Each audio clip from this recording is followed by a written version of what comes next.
Live from Oil City Stadium in Whiting, Indiana, Northwest Indiana Oilmen Baseball is on the air. It's Military Appreciation Night 2023, and it's the Northwest Indiana Oilmen up against the Lake County Corn Dogs in a battle for first place in the league here tonight. I'm Brandon Vickery, glad to be joined by Noel Ferry. Tonight we're booming throughout the region on the Voice of the Region, AM 1230 WJOB. We're available across the World Wide Web on JED TV, Region Sports, and the Oilmen Facebook page. Noel, as we get ready for this Military Appreciation Night, before we talk baseball, this is always a special night here at Oil City Stadium as we recognize members of our military, active duty servicemen and women, veterans, and those who have lost their lives in the line of duty. Yeah, any way that, we can give back to those who have served is just, so important in our community.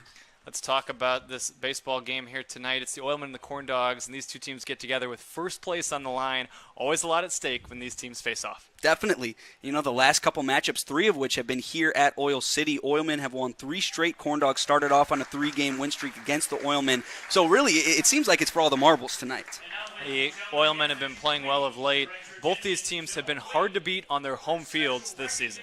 Yeah, definitely. And I think that, just goes to show the support that both teams get behind them in Crown Point and then here in Whiting, respectively. But tonight, as usual, both teams are going to be sending out some of their best lineups, and sparks are going to fly. Yeah, some special ceremonies taking place on the field as we speak. And this kind of special night, it's fitting for a big matchup between these two teams. This is a Oilman team that has been on a roll of late. They won a lot of close games, finally won a bit of a laugher last night. Corn Dogs playing pretty well as well, and it figures to be a big battle for first place here tonight. We're going to step aside. We'll take a timeout. We'll come back. I'll get you the starting lineups, and we will get you set for first pitch. It's the Oilmen and the Corn Dogs coming up in just a few. More pregame after this, as I'll run down the lineups in a moment.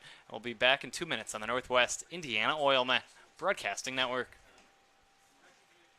First time in 30 years, Coors Light has an ad in the big game. Actually, this is a Miller Lite commercial. Mountain Cold Refreshment. It's Miller time. Great taste, less filling. Cold as the Rockies. Coors commercial, Miller commercial.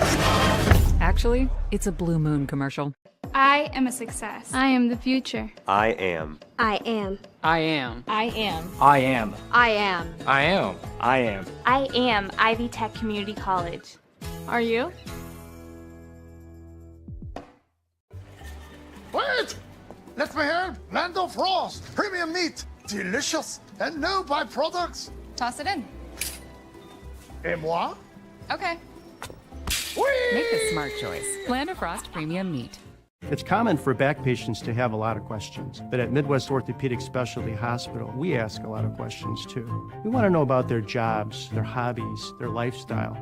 Because spinal conditions are oftentimes complex and multifaceted, the best solutions take into account work and lifestyle. The spine is at the basis of everything that we do and who we are. For us, surgery is not the first priority. Finding the least invasive option to give you your life back is.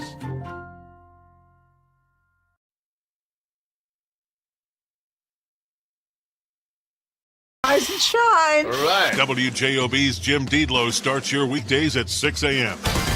Jed in the region, and be sure to follow us on Facebook. WJOB, AM 1230 and 104.7 FM.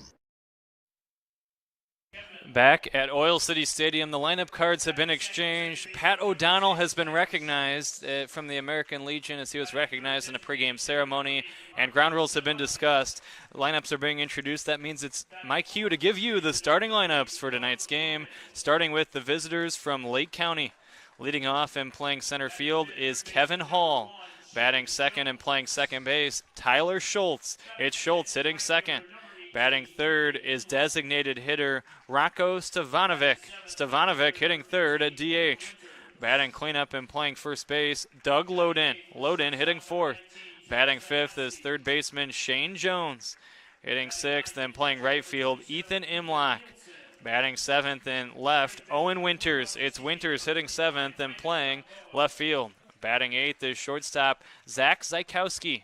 And rounding out the 1 through 9 for the Corn Dogs and starting behind the plate Ethan Nielsen. All that in back of Lake County starting pitcher Ivan Balboa. It's Balboa going for the Corn Dogs. Now here's the Oilmen starting lineup that he will be opposing. Leading off is first baseman Brendan O'Connor. O'Connor hitting first at first base. Batting second is left fielder Kevin Denty. Hitting third and playing shortstop, Randy Seymour. It's Seymour hitting third. Batting cleanup and playing third base, Graham Mastros. Mastros hitting fourth. Batting fifth in center field, Brendan Stressler. Hitting sixth and starting behind the plate, Emmanuel Scott. Batting seventh and playing right field, Nick Doherty. It's Doherty hitting seventh.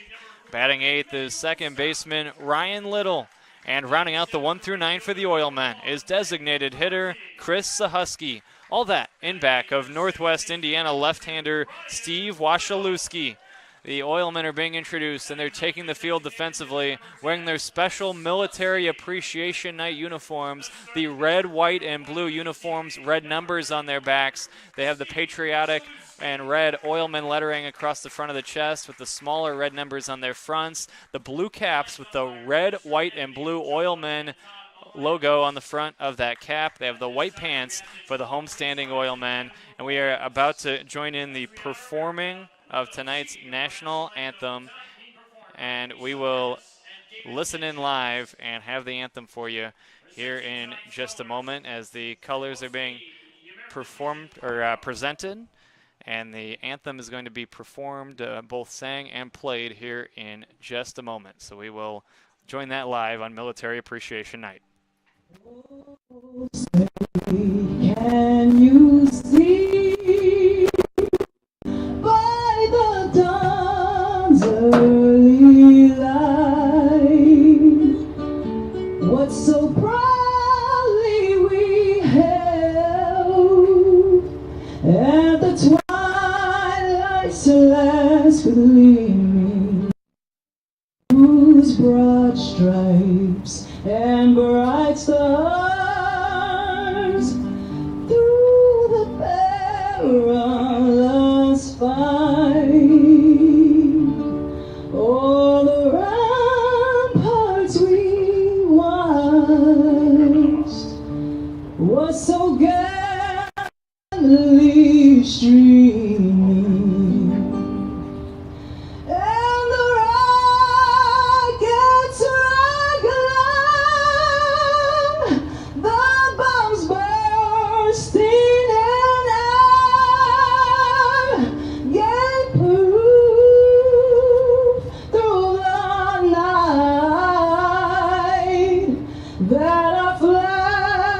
Was still there. Oh, say does that star-spangled banner yet wave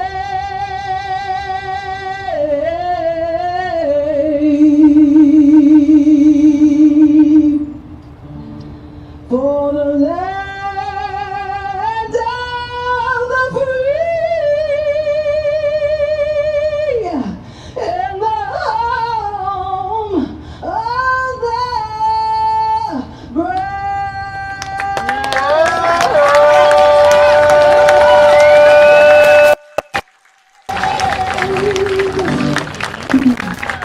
There you have the performing and playing of our national anthem by Lisa Vargas along with David Sanchez. An excellent job on our anthem here tonight. Well, it's the Oilmen against the Corn Dogs in a battle for first place. It's Wasilewski against Balboa. It's the Oilmen against the Corn Dogs. And it's next on the Northwest Indiana Oilmen Broadcasting Network. Wait! Let me hear Lando Frost. Premium meat. Delicious and no byproducts. Toss it in. Et moi? Okay. Make the smart choice. Land of Frost Premium Meat. The JED TV Sports Network is now the exclusive home to 8 schools. Subscribe today for a full year of sports coverage by using code JEDTV50 at checkout. Visit JEDTV.com for more information.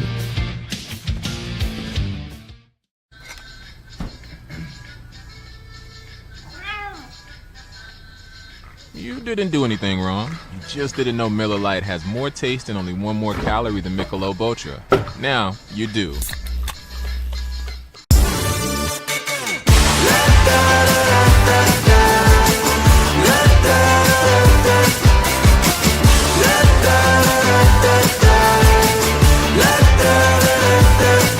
Hold up, now do what you do. Get loud, go ahead, get loose. Get down to business, tell everyone nothing's off limits. You can have anything you want.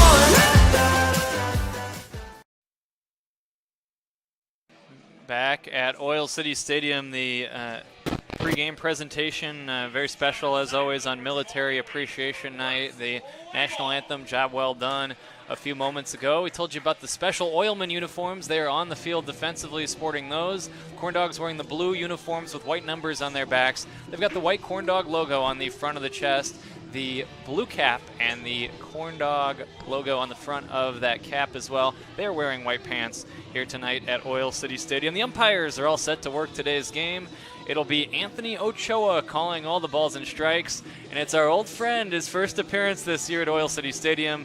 You know it's a big game when we get the director of umpiring in the Northern League, Todd Elias, making all the decisions on the base paths. And by the way, he spells his name T-O-D, just one D in Todd, if you're keeping a very detailed scorecard at home. It's a warm night. Earlier we thought there might be a threat of some poor weather that could have put a damper on our party here this evening in Whiting, but that is not the case because it is dry at game time. The game time temperature is 75 degrees. It is overcast, but we're going to have baseball right on time here at Oil City Stadium tonight. The first pitch comes at 7:12. Wasilewski's fire to the left-handed batting Hall is called a strike, and Noel, we are underway. No balls and one strike on Hall.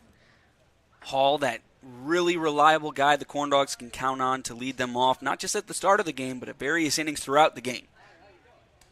The 0-1 here, swing and a miss, and the count is no balls and two strikes from the 6-foot, 185-pound southpaw Steve Wasilewski, lefty and native of Dyer, Indiana, 2017 product of St. Rita High School.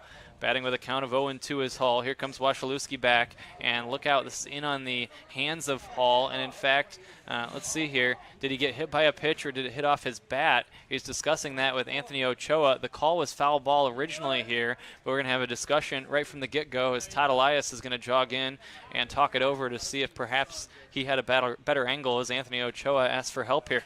Well, clearly Hall is in some pain here. Looks like the ball came right in and got him in the hand. And it looks like it's going to be a foul ball here. He's going to remain up there, so it will be a foul ball in the count. No balls and two strikes on the leadoff man, Kevin Hall, here on this Saturday night, July the 1st. And here comes Justin Heisman, and didn't take long for the first argument of the game from the Corn Dog skipper. As okay, actually maybe he's checking on his batter to make sure he's okay here. So he's going to check on Hall, but I'm sure he's not thrilled, Noel, with that call right from the get-go. No, definitely not. And, you know, in this situation, in a summer ball game like this, the number one priority is player health and safety. And right now, manager Justin Heisman is just making sure that Kevin Hall is 100% ready to stay in this game. And he will be, as he's good to go there. But even that of itself indicates that obviously the Corn Dogs feel he was hit in the hand with that pitch. Here comes the 0-2 pitch with Hall choking up on the bat. The pitch high for a ball. 1 ball and 2 strikes on Kevin Hall. Corn Dogs at 18-8. The Oilmen at 17-7. Here comes the 1-2 pitch. This is low for a ball. 2 balls and 2 strikes. As we touched on in the open, the winner of tonight's game will be in first place all alone atop the Northern League. They're in a virtual tie with the Oilmen ahead by percentage points entering play here tonight. 2-2 low and outside. We go full at 3-2. Good job by Hall here. Faced some adversity to just start off this game, but now he's worked his way all the way back from an 0-2 count. Not a guy that strikes out too much. We'll see what he does here. Here's the set and the payoff pitch, and this is swung on and lifted foul off to the left and out of play, and it'll remain full at 3-2. Hall again hitting .378. Leadoff man in Justin Heisman's order here tonight. Here comes the payoff pitch on the way from Wasilewski. This is swung on and lifted in the air off to the left, foul territory, and this is going to sail in out of play. And what a battle here to start things off by Kevin Hall. Yeah, and it's something the Corn Dogs are used to right now. Yesterday against the Griffith Generals, numerous long at-bats all day. It was super easy to get a quick out in yesterday's game. So the Corn Dogs, now you got a big battle. Now Hall's just got to win it. Here comes the payoff pitch again. Swing and a miss, strike 3. He might have gone after a high, hard one. He went too far. At the last second, I think he decided he wanted to hold up, but he completed about 80% of his swing, and he's out on strikes. And if you're Hall there, it's frustrating because, in your mind, you should be standing over at first base a while ago in that at-bat. Nonetheless, when you lead off a game as the leadoff man, if you see a lot of pitches in that first at-bat, even if eventually you get out, you're doing your job, giving everyone a good look at that starting pitcher. This is flared to the right side along the first baseline, backpedaling and making the catch as the first baseman O'Connor just in foul territory in shallow right. That's the second out of the first inning. Designated hitter number 8, Ranko Stefanovic. And Ranko Stefanovic will stand in next. The DH hitting a robust .347. Player in this Corn Dogs lineup that has been very, very impressive. He'll face Wasilewski, who features a fastball, slider, and change. The fastball 88 to 90, the slider 80 to 82, and the change 78 to 80 for the southpaw. Here's a swing and a miss, and the count 0-1 on Stefanovic. You've seen plenty of pitchers duels here between these two teams at Oil City, and with the way Wasilewski is looking right now, we might continue to see that. One swing and a foul out of play right side, and the count 0-2. Yeah, these two teams are the top two teams in the league in terms of ERA, with the Oilmen first and the Corn Dogs second. Oilmen at .394 as a team, and the Corn Dogs .402. So a pitching duel would be no shock between these two squads. The two-strike pitch is cued foul and rolling back onto the field of play after deflecting off the grassy berm area down the left field line. It remains 0-2 on Stefanovic. And when you look at it, these teams clearly ahead of everybody else in just about every category. They are 1-2.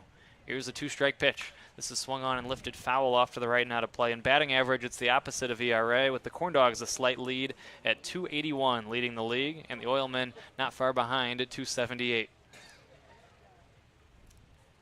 Two strikes on Stefanovic. Here comes Wasilewski back. His two-strike pitch. This is taken, and yes, he did. Todd Elias said he went around on the appeal, and the inning ends. 1-2-3 go the Corn Dogs in the first. After a half, it's the Corn Dogs nothing, and the Oilmen coming to bat on the Northwest Indiana Oilmen Broadcasting Network.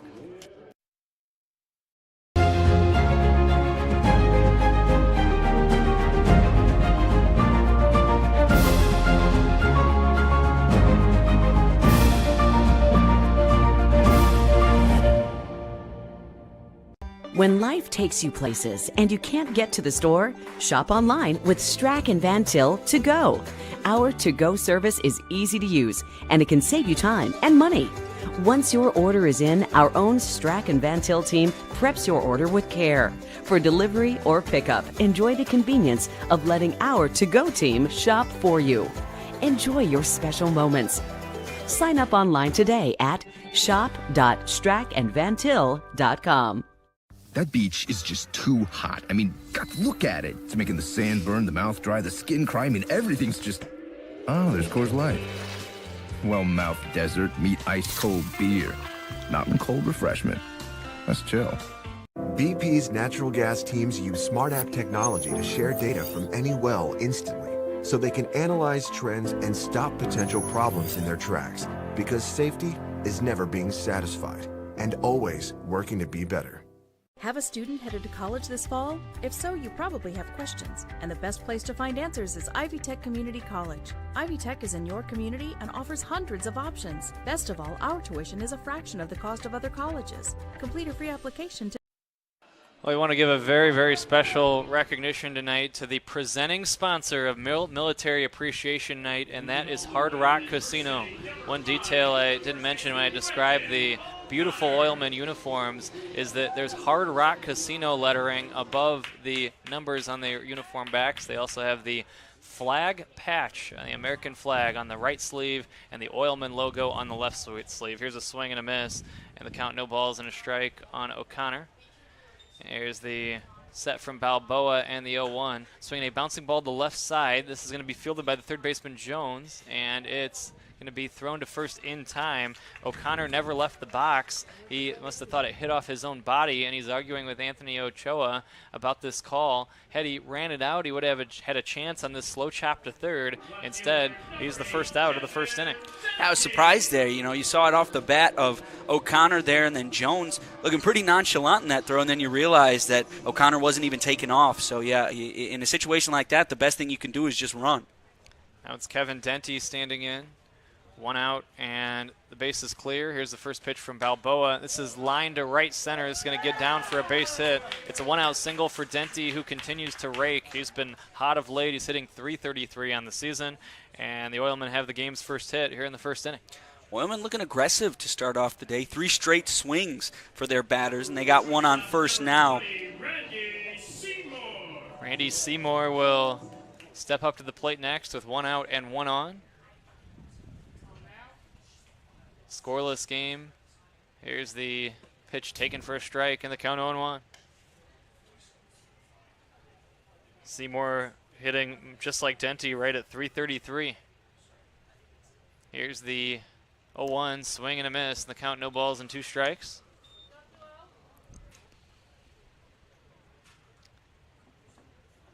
Seymour standing in with 1 out and 1 on here in the bottom of this first on Military Appreciation Night. Balboa comes set, and his long set prior to the 2-strike pitch, and here it is, low for a ball. Balboa, 13 innings of work on the season, a 1.38 ERA. This is his 6th game and just his 2nd start. His only decision, a win. He has walked just 2 against 13 strikeouts entering play here tonight. Here's the 1-2 pitch. This is ball 2, 2 balls and 2 strikes is the count. Yeah, I've said it once, and I'll say it again about Balboa. He came in late last year for the Corn Dogs, but when he was there, he made a big impact. So far today, one of the only players in the Corn Dogs with a sub-2 ERA that's seen pretty significant innings. 2-2 is a line drive to left center. This is going to get down for a base hit. Denty around second. He's going to try to go first to third. Here comes the throw toward third. The throw is going to be in time as they get him at third base. So cut down at third is Denty. Seymour advances to second on the throw. It's a single for Seymour since Denty was out at third, and he will be at second base with 2 down as the Oilmen making out a little too aggressive here on the base pass. Yeah, that one, I mean, by the time that was in the glove of Hall, they were just rounding second, so I'm not sure I quite like that aggressiveness there for the Oilmen, but now you've got a runner in scoring position, 2 outs, and you'll see what you can do with it here. Mastros standing in. Here's the set from Balboa and the pitch. It's a strike, and the count is 0-1 on Mastros. Mastros hitting .350. He's driven in 8. We'll see if he can come through in this spot.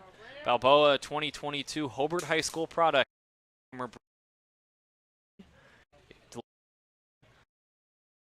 For on the ball, 1 strike. Pitched at Ivy Tech Fort Wayne this past season, but I have continued baseball program. I believe so. And so Balboa, he's the type of guy that everybody knew, especially with him coming in Lake County this past 1-1. So, with his repertoire, with how great he is, anybody would be lucky to get him. Most recently in the 24 runs, 1 and struck 4.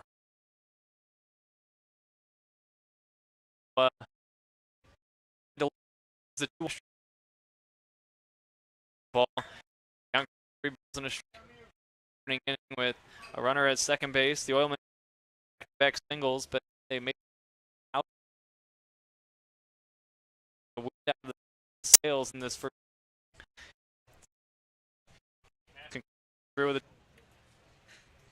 Here's the 3-1.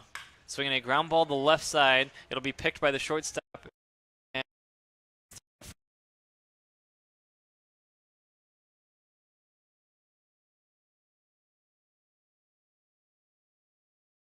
In time,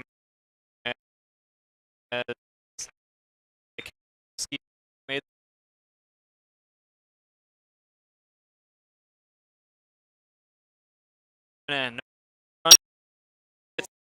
left for the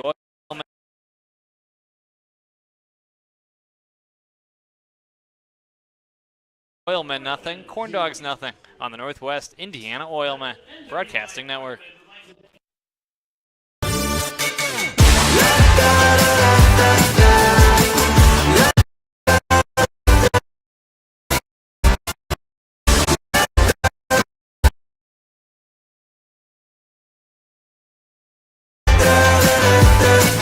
Hold up, now do what you do. Get loud, go ahead, get loose. Get down to business, tell everyone nothing's off limits. You can have anything you want. The JED TV Sports Network is now the exclusive home to 8 schools. Subscribe today for a full year of sports coverage by using code JEDTV50 at checkout. Visit JEDTV.com for more information. Don't let pain knock you out of the ring. Our hand, wrist, and elbow experts are pioneers worldwide. You need us in your corner. Midwest Orthopedics at Rush. Make an appointment today.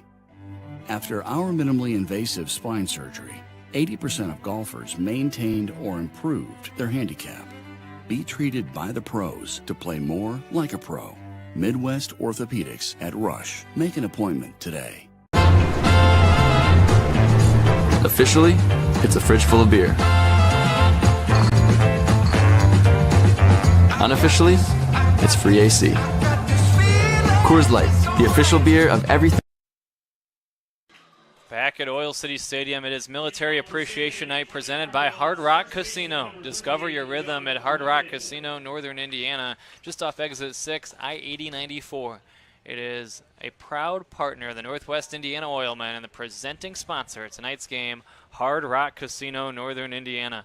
Doug Loden, who's hitting 192 but has started to come around a bit offensively, takes a strike, lefty on lefty to begin this second inning in a scoreless game. No balls and a strike on Loden. Here comes Wasilewski back, and the 0-1. Swing and a miss. And Loden was so good a year ago for these Corn Dogs that it's a little surprising to see his average under 200. Yeah, at this point, coming back for the Corn Dogs, it had been so long since Loden had played in a baseball game. Didn't play at all at Oakland this past season, so he's just trying to get back into the swing of things here. 0-2 high for a ball, 1 ball and 2 strikes. And, you know, speaking of swing of things, Loden has been, like you said, Brandon, has been finding his rhythm, has had a home run in the last 2 games. 1-2 low for a ball, and the count 2 balls and 2 strikes. Good use of rhythm there right after we told everyone to discover their rhythm at Hard Rock Casino. Just off exit 6, I-8094. And Loden has found his rhythm a bit of late at the plate. Always a dangerous bat, the 2-2. Low for a ball, and the count goes full at 3-2. And this is a really good job by Loden. I think, you know, a week and a half ago, 2 weeks ago, starting off with an 0-2 count would be a different story for Loden. And I said the same thing yesterday. He's starting to work his way back now. 3-2 swing and a miss, strike 3. Out on strikes is Loden. 3 strikeouts on the day for Steve Wasilewski. So far, so good for the Oilman Southpaw. He's looked really good so far, but to get through an entire Corn Dogs lineup of hitters is a tough ask of any pitcher. 1 out, and now Shane Jones stands in. Here's the pitch, swinging a little flare to the second baseman, Little. He's right there to make the catch on the soft pop fly, and 1 pitch is what it takes to retire Jones for the second out of the second inning.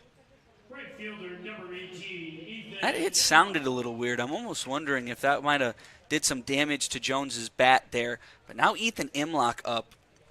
Had a bit of a break in play. But recently for the Corn Dogs, throughout this past week at least, he's batting over 300. The pitch here swinging a foul right side by Imlock, and the count 0-1.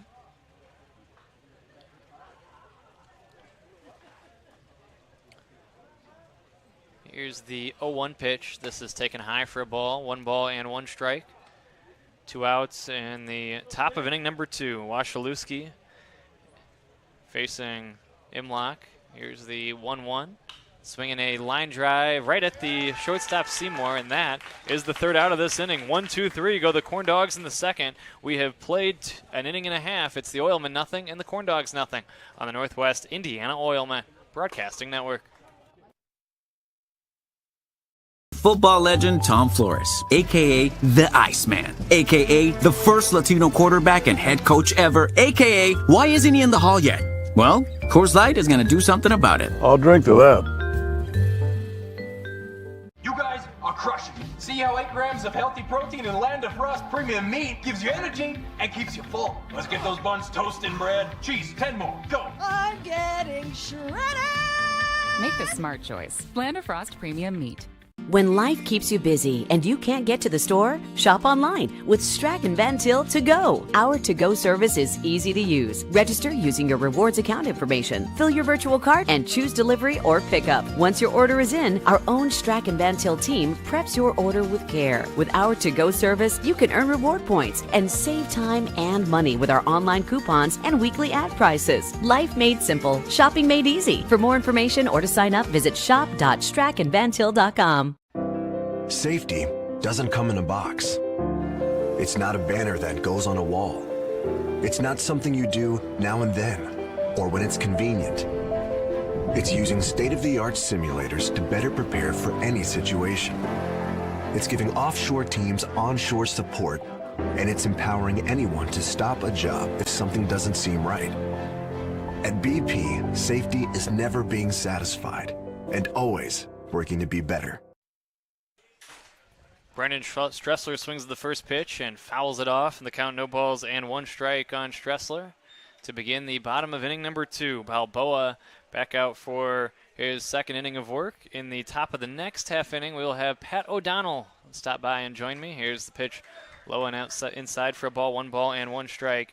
Pat O'Donnell from the American Legion has his final radio show, Veteran Views, coming up here at the end of the month, and we will talk to him about being recognized before the game and throwing out the first pitch. The 1-1 is swung on and lifted foul off to the left out of play, and the count 1 ball and 2 strikes here. So far, so good for both starting pitchers, Noel. A pretty good pitching matchup tonight. Yeah, and that's, pretty much what we've seen this whole season here in Oil City between these two teams. It's really just who blinks first in these staring matches.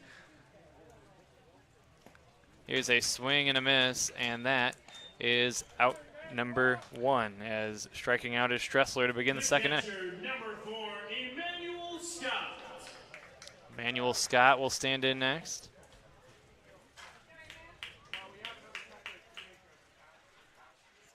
One out, and the base is clear here in inning number 2. Oilmen and Corn Dogs, always fun. Here's a pitch taken low for a ball. The Corn Dogs kind of had the upper hand in this matchup, or I guess in the standings at least, for much of the season. 1 ball and no strikes the count. Here's the pitch, a called strike, and the count evens out at 1-1. Emmanuel Scott standing in, but finally the Oilmen have kind of usurped.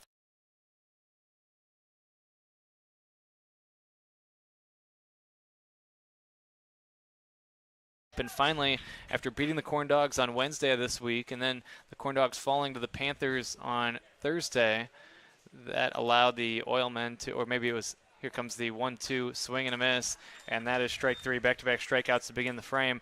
After those occurrences this week, the Oilmen finally climbed into first for the first time all year. Yeah, and really after going down 3-0 in a series to start off the year, you can only do one thing when it comes to standings, and that's win those head-to-head matchups. And you got to give credit to the Oilmen. They did just that. Huge reason why they're where they are today in the standing.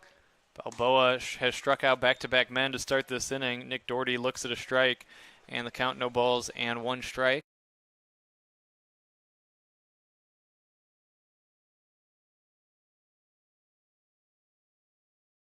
The shortstop and the throw to first is going to be not in time. Safe at first base is Doherty will give a base hit. Kind of a tough play for the shortstop Zykowski. His throw was in the dirt and was juggled at first, and Doherty reaches safely.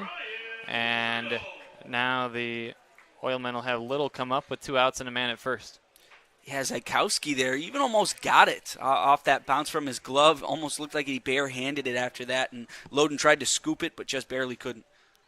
Little stands in. This is swung on and sent to left field. Pretty well hit off the bat of Little. This ball's going to be up against the wall in left center. It's Doherty around third. He's getting the green light from Adam Enright. He will score the game's first run. Run scoring double. Ryan Little and the Oilmen strike first. They capitalize after a play that the Corn Dogs can't quite make, and Doherty comes in and scores as Little drives in his 12th run of the year, and the Oilmen lead this game by a score of 1-0. Yeah, that's just the third earned run of the season on Ivan Balboa there, and now that play for the Corn Dogs is looming just a little bit heavier. It'll be Chris Sahusky standing in next after a run-scoring double by Little. Here's the pitch. Runner goes, pitch low and outside for a ball. It's a stolen base. Swiping third with a great jump is Little, and no throw from Nielsen as he stole that one more on Balboa. Now, if you're going to try to steal third with 2 outs, you want to make sure you get there, but Little sure did make sure he got there on that particular play. Here comes the 1-0. Swing and a miss, and the count 1-1. You always say never want to make the third out on the base paths there, especially over 2/3. But on that play, it just was the right read on a type of pitch that Nielsen didn't really have the time to transfer.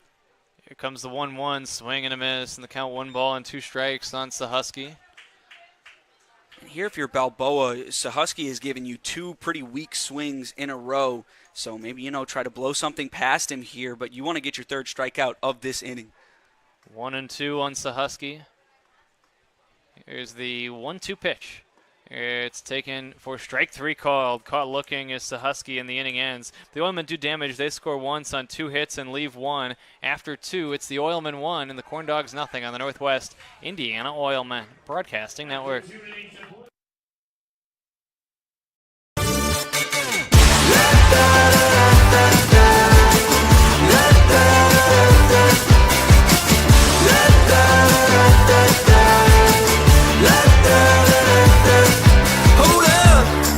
Now do what you do, get loud, go ahead, get loose, get down to business, tell everyone, nothing's off limits, you can have anything you want. The JED TV app is available on your smartphone and streaming devices. If you downloaded the WGLB Network app, then you're good to go. The same app with a new name. If not, head to the App Store on your phone or streaming device, and right now, you'll be able to watch JED in the Region Rush Hour, and all PNW and high school sports right in the palm of your hand or in the comfort of your own living room. That's the JED TV app, available on all streaming devices.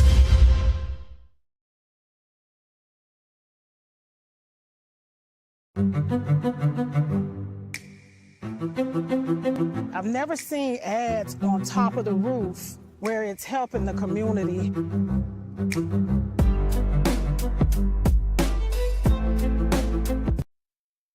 Back here at Oil City Stadium, 1-0 in favor of the Oilmen, and we're glad to be joined by a very special guest in the booth as Pat O'Donnell has joined me. You've heard him on our airwaves here in the past on the Oilmen broadcast. You hear him on his outstanding radio show. Pat, welcome back to Oil City Stadium, and good to have you here tonight. Well, thank you very much. It's a pleasure to be here, and it took me by surprise, the honor I just got. Yeah. So I certainly appreciate that. But even though I'm retiring out, we must always remember to support our veterans. Sure, yeah, I want to talk about all that here as we move through this inning as Owen Winters leads off the inning. Let's talk first about the honor. What was that surprise like for you? And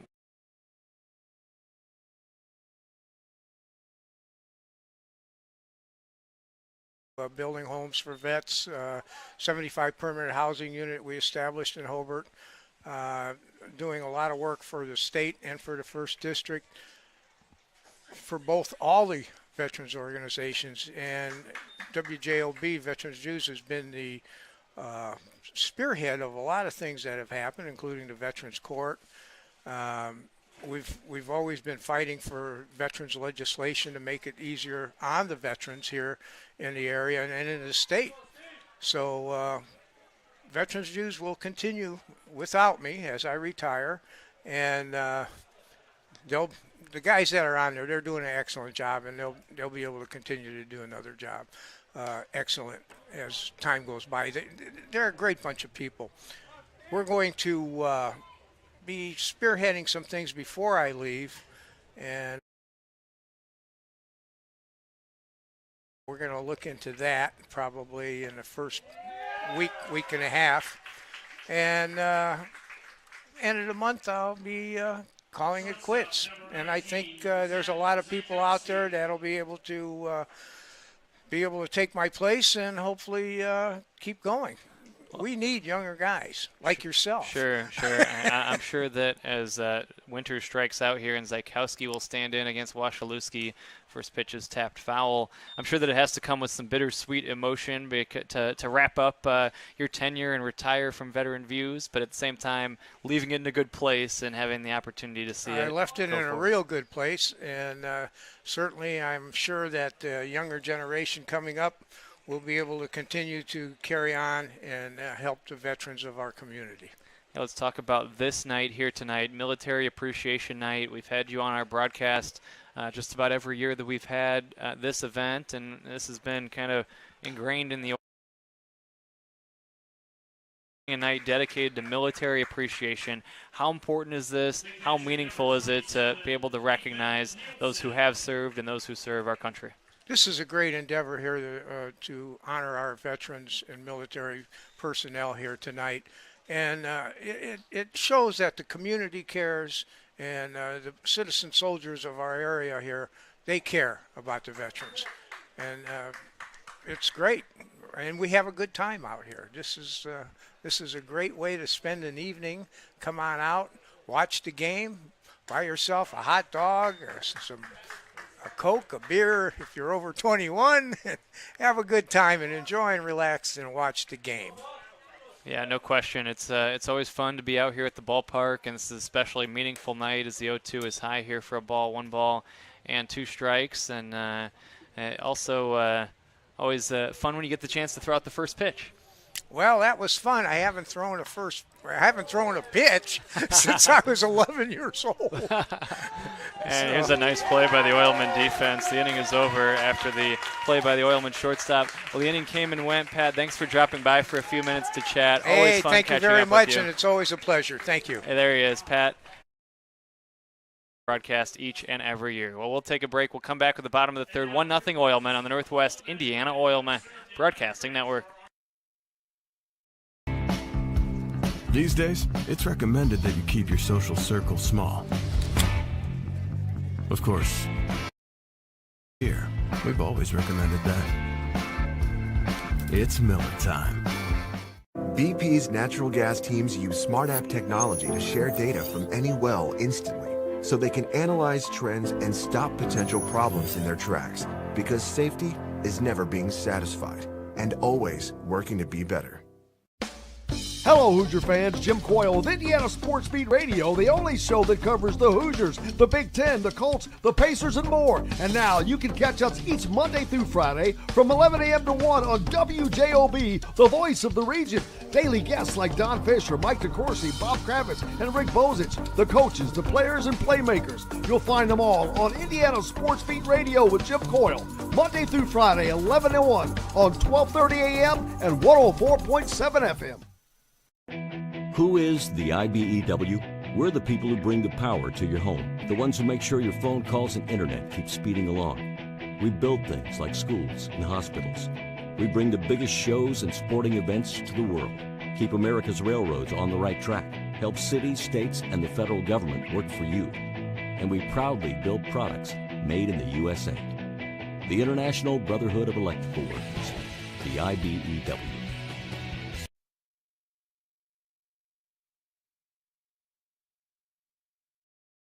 Did you know? They decorate over 210,000 cakes a year. Did you know? Their butcher will cut your meat your way. Did you know? They have trained floral designers in store. Did you know? They will make your wedding cake. Did you know? They have a variety of deli bakeable entrees. Did you know? Their online app has coupons and so much more. Who does that? Strachan Van Til. Now you know. Yes! When it comes to Sunday, choose the right couch. Here's to the original light beer. It's Miller time. Remember, everyone, tune in from 3 to 5 p.m. Monday through Friday for the Region Rush Hour with Tony Panic and Sam Michael. Well, Sam Michael and Tony Panic. Well, yeah, Tony Panic, we'll talk about it. Tune in, everybody.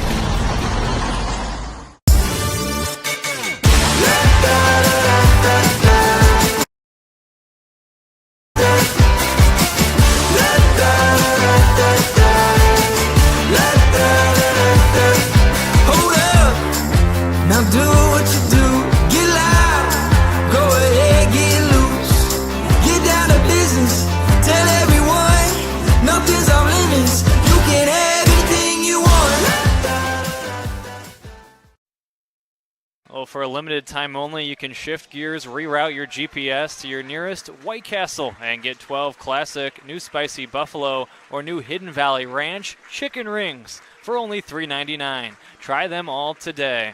It is White Castle, the newest partner of the Northwest Indiana Oilmen. As we roll on with Military Appreciation Night, some of the Military Appreciation Night festivities taking place in between innings here as they recognize those who have served our country here at Oil City Stadium. So a little bit of a break before we resume action here at Oil City.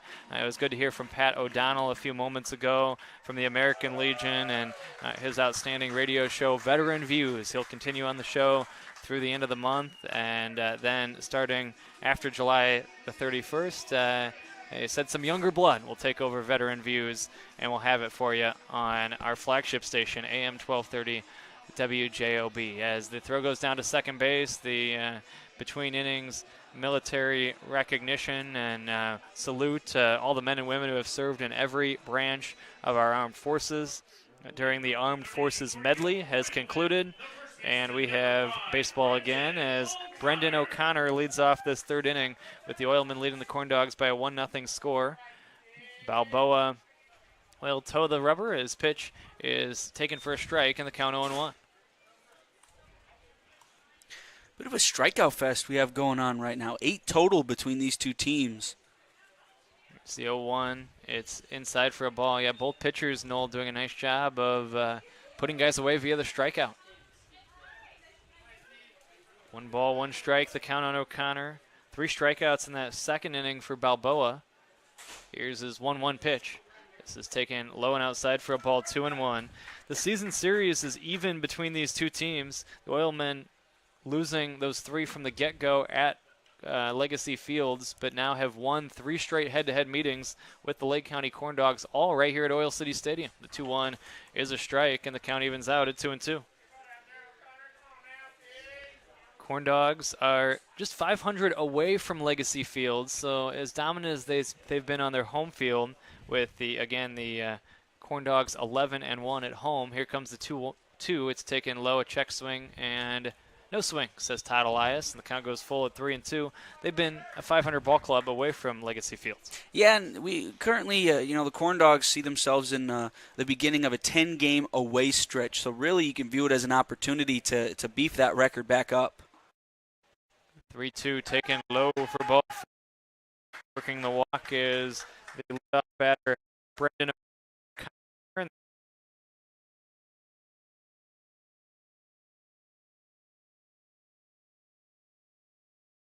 Here in this third. But Corn Dogs started off that away stretch with 2 losses, one to the Oilmen here and then the Panthers in Highland. Able to snap that with a win in Griffith last night, but to be able to grab a win in Oil City for the first time this season would be huge. First pitch low for a ball. The count 1 ball and no strikes on Denty. 1-0 in favor of the Oilmen as we play inning number 3. Military Appreciation Night at Oil City Stadium. 1-0 the count on Denty. Here's the pitch taken for a strike, 1-1. And a big battle for first place in the standings. Corn Dogs are 4-4 in their last 8 games. But after that 2-game skid, as we've talked about, they did get back on track, beating Griffith 7-5 last night. The 1-1 is swung on and hit well in the air. A deep fly ball off the bat at Denty. This is trouble in deep right center field. It's going to go. It's a 2-run home run for Kevin Denty, his second home run of the season. He lifts his RBI total to 10. O'Connor along for the ride, and the Oilmen have a 3-0 lead here in the third.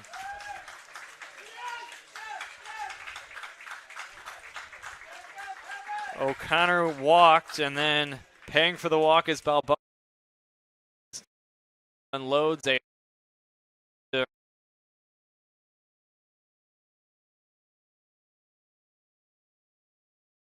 swinging a hot stick of late. The Oilmen have been hitting a lot of home runs of late, including a few last night, and the Oilmen have themselves a 3-0 lead here in the third as Seymour swings a foul to the right out of play.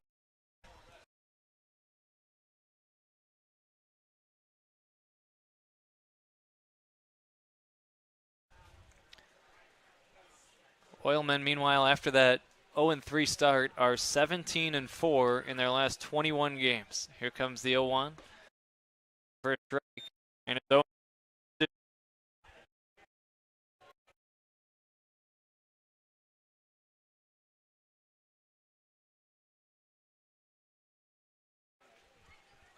No balls and 2 strikes on Seymour. Set and the 2 strike. For ball, 1 ball and strike. The dog,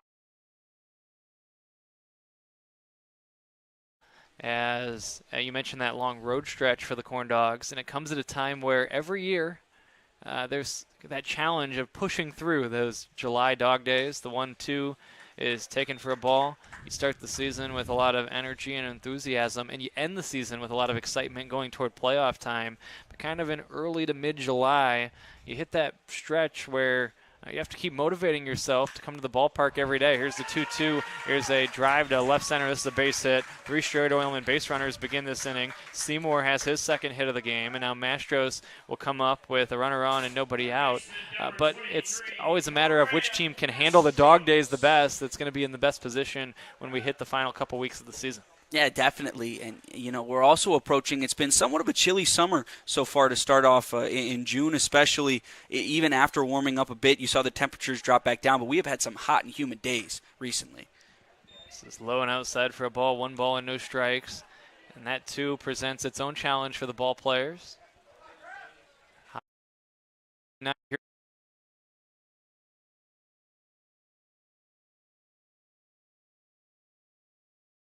On Graham Mastros, the Oilman cleanup man, trying to keep this uprising going as the Oilmen have had 3 straight reach base to begin this third. 6 hits in the game. They all belong to the Oilmen. So far, so good for Steve Lucy has won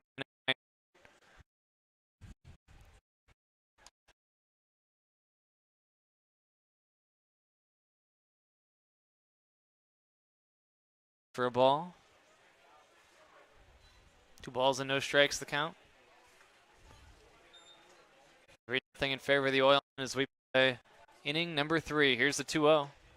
It's a called strike, and it's 1.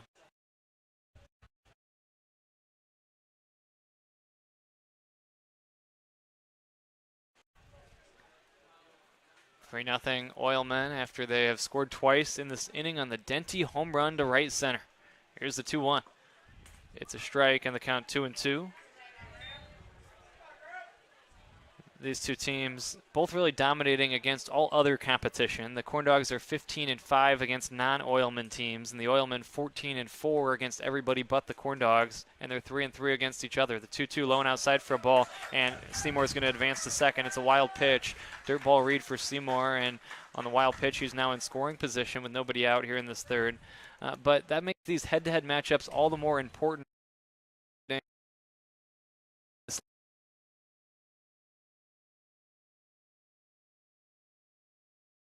Business against other competition. Yeah, certainly, and it kind of sets the tone. The Corn Dogs last year against the Oilmen, who they ended up playing in the championship. 3-2 is bounced to the right side. Schultz, the second baseman, gobbles it up. His throw to first is going to be not in time. It's a base hit. Beating it out for an infield single is Mastros. Seymour goes to third on the play. Third.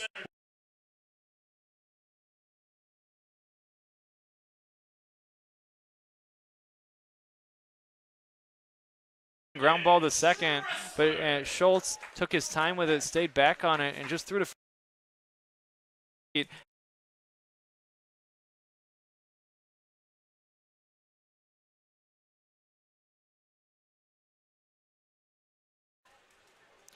Good play there by Mastros. I mean, always that's why you always run it out, as hard as you can. You never know what could happen.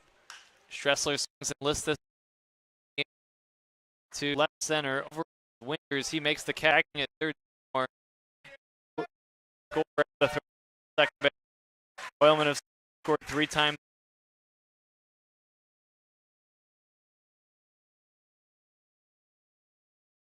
RBI of the season as he delivers the sac fly to left, and the first out of the inning is recorded, holding it first Mastros, but it's now 4-0 in favor of the Oilmen. And with the way these ball games have been going here in Oil City, close scoring affairs, hard runs to come by for the Corn Dogs, this is just not the start you want to see. Down 4, you got a lot of work to do to get yourself back in. First pitch to Scott, swinging a ground ball to the left side, and this is bobbled, E5 on the third baseman as he cannot make the play. And the Oilmen are going to have runners at first and second with only 1 away. We'll see a quick mound visit here for Balboa. The Oilmen just seem to have been seeing these pitches that he's throwing them recently. 4-0 Oilmen as we play inning number 3. But the defense has been a bit shaky as well here for the Corn Dogs. Yeah, definitely. You see Schultz over at second for the first time this season. And overall, you just want to make sure that you're keeping it tight. And so far, that was just the first error of the ball game for the Corn Dogs. But some that went down as a base hit earlier, were potential contenders to be errors. So you just got to tighten up a little bit and get yourself back in this ball game. Even the ball hit by Mastros a moment ago, one where you kind of just take too much time on it. It's not an error because there was no misplay, but a play that should have probably been an out. And so really, you maybe should have 3 outs in this inning. Instead, runners at first and second with 1 away, 4-0 in favor of the Oilmen as Doherty stands in next. Here's the pitch on the way. This is taken for a strike, and the count 0-1. 1 out, runners take their leads at first and second. 0-1, the count on Doherty. Here's the 0-1. This is a strike call, and the count 0-2. A check swing from Nick, but he holds up. But it was in the zone anyway. No balls and 2 strikes, the count. 4-0 Oilmen as we play inning number 3. Can the Oilmen try to cash in further? Here's the 0-2. This is low and outside for a ball, and it's blocked by the catcher Nielsen. The count is 1 ball and 2 strikes on Doherty. Good block there by Nielsen. Definitely, especially with 1 out, you want to stop any Oilman base runners from getting over to third there. 1-2 the count. 4-0 in favor of the Oilmen. They own all 7 hits in the game. Here's the 1-2. Swinging a bouncing ball, left side base hit, left field. Around third, Mastros. He's going to try to score. Here comes the throw to left. There could be a play. He's safe at the plate. Oilmen add on. They lead it by a score of 5-0. It's an RBI single for Doherty, his second hit of the game. He's got 12 RBIs for the season. The run is unearned after the, I'll sort out the earned and unearned in a moment. Little will come up to the plate after the single by Doherty. That run would be earned, but in Scott's is potentially unearned as he stands at third. 5-0 Oilmen as we play bottom of inning number 3. 1 out, and the first pitch here is taken for a strike, and the count 0-1. Yeah, we saw Gavin Gallagher making his way to the bullpen for the Corn Dogs, potentially ready to come in here. But if you're Balboa, you really want to finish this inning. Little swings and grounds this one toward third. The throw to second is there's 1. They get the force at second base. Coming in to score is Scott on this play. So that run will be unearned. It's a fielder's choice. It goes 5-4 for the second out of the inning. Little safe at first. The Oilmen now lead by half a dozen as they have scored 5 times here in this third inning to build up a 6-run lead over the Corn Dogs. The Oilmen have now batted around as Sahusky is the 9th Oilman to come to the plate in this prosperous inning. First pitch to him is taken for ball 1. 1 ball and no strikes. Yeah, not a situation the Corn Dogs find themselves in typically. We saw it in the third game of the season between these two teams all the way back at the beginning of the season. 1-0 low for a ball, and the count 2-0. Corn Dogs went down by 7 runs early on, were able to claw their way back, But here, where runs have been hard to come by in Oil City, we're going to have to see a new form of Corn Dogs offense to come through. 2-0 is a strike, and the count is 2-1. 6-0 in favor of the Oilmen as we play inning number 3. 2-1, the count on Sahusky. Here comes the pitch. It's outside for a ball, and the count 3-1.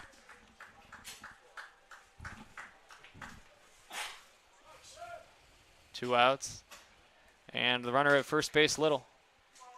Here comes the set from Balboa and the 3-1.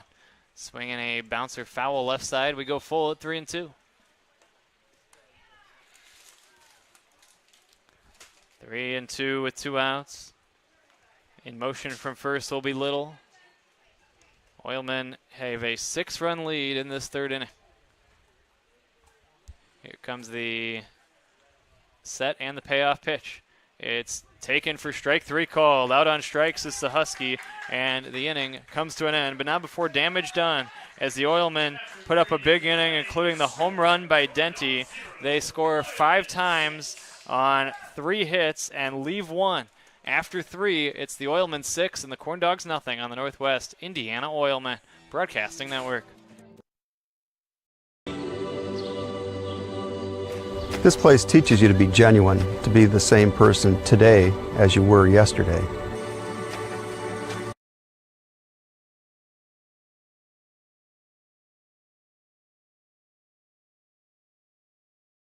Comfortable with who they are.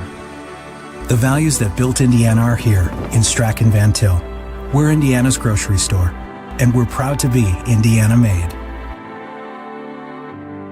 We don't go to the office, we build it. This is a truism with Ironworkers Local 395 and the Northwest Indiana Contractors Association. Our goal is to exceed our customers' expectations. We provide a skilled, OSHA-trained, drug-free workforce, as well as many other certifications from our 4-year training program. Every time you hire an ironworker,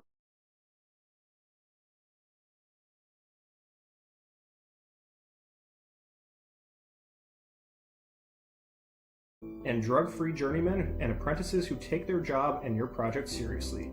For more information, contact us at 219-763-7900 or ironworkers395.com. Don't let pain knock you out of the ring. Our hand, wrist,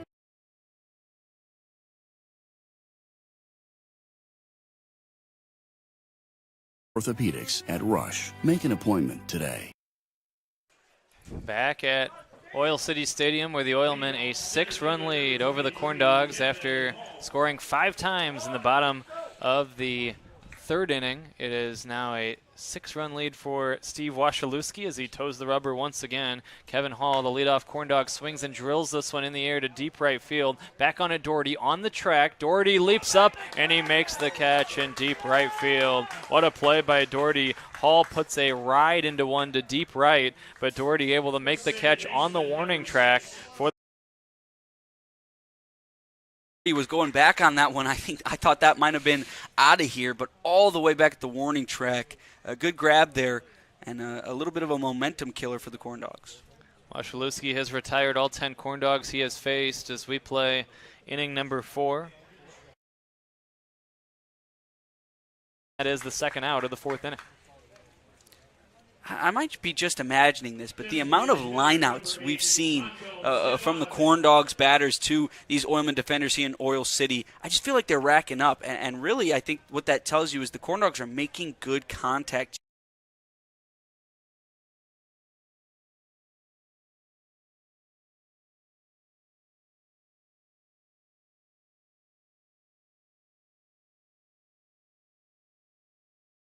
Each Monday through Friday from 11 a.m. to 1 on WJOB, the voice of the region. Daily guests like Don Fisher, Mike DeCourcy, Bob Kravitz, and Rick Bozich. The coaches, the players, and playmakers. You'll find them all on Indiana Sports Beat Radio with Jim Coyle.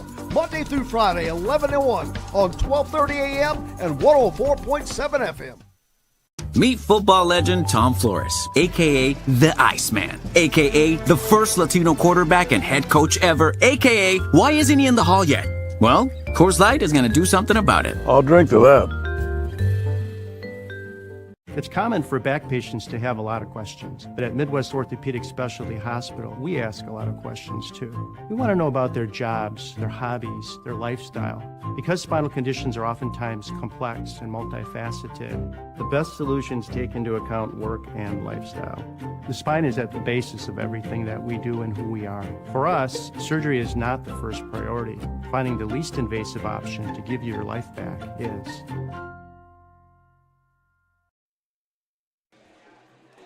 Back at Oil City Stadium, where we take it to the last of inning number 4, 6-0 the score in favor of the Oilmen. Steve Wasilewski, so far so good, Noel. He has retired all 12 corn dogs that he has faced. Yeah, Wasilewski working efficiently. That's the biggest thing that you can ask for the Oilmen now. You know, if you can get your starter to go as long as possible, that is just great.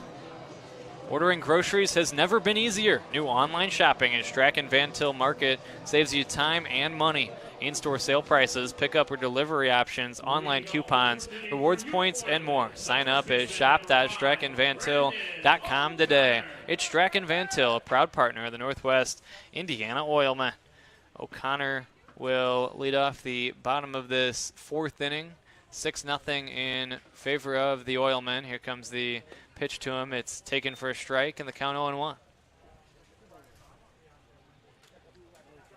Ball's in a strike on O'Connor. Here comes the 0-1. Swinging a grounder foul left side, and the count no balls and 2 strikes.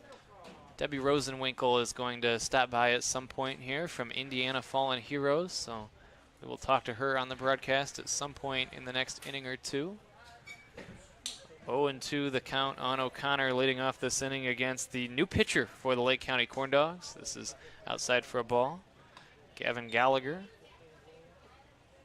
After Balboa goes 3 innings, 8 hits, 6 runs, 5 earned, 1 walk, and 4 strikeouts. And now some sort of a equipment issue here for O'Connor as he leads off this 4th.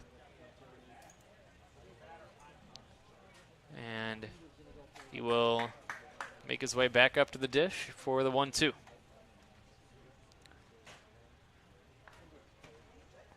Oilmen trying to keep their winning streak going. They have won 5 consecutive games. And they have a 14-2 record right here at Oil City Stadium. Here comes the 1-2 pitch. This is outside for a ball, 2-2. And this was an issue that Balboa saw a little bit to start off this game. You know, you get those 0-2 counts, get ahead in the count, and see yourself or the hitters work their way all the way back. And now O'Connor, obviously, you know, a great bat for the Oilmen. You got to put them away for the Corn Dogs and capitalize on the things you can grab on. Here's the 2-2. This is taken outside for ball 3. We go full at 3-2 on Loden. Or, I'm sorry, on O'Connor, I should say. Boy, it's kind of jarring after all these games with the Oilmen uniforms to see the Oilmen up there batting in red, white, and blue. 3-2 the count. Here's the payoff pitch. This is swung on and lifted in the air. Foul off to the right and out of play. We'll do it again. 3-2 on O'Connor. Brandon, are these the first alternate jerseys you've seen with the Oilmen? They have done this before for the Military Appreciation Night, and also there were pink uniforms for a Breast Cancer Awareness Night in about 2014. The 3-2 low and outside for ball 4 to O'Connor. O'Connor walks for the 2nd time today, and he's on to lead off this 4th.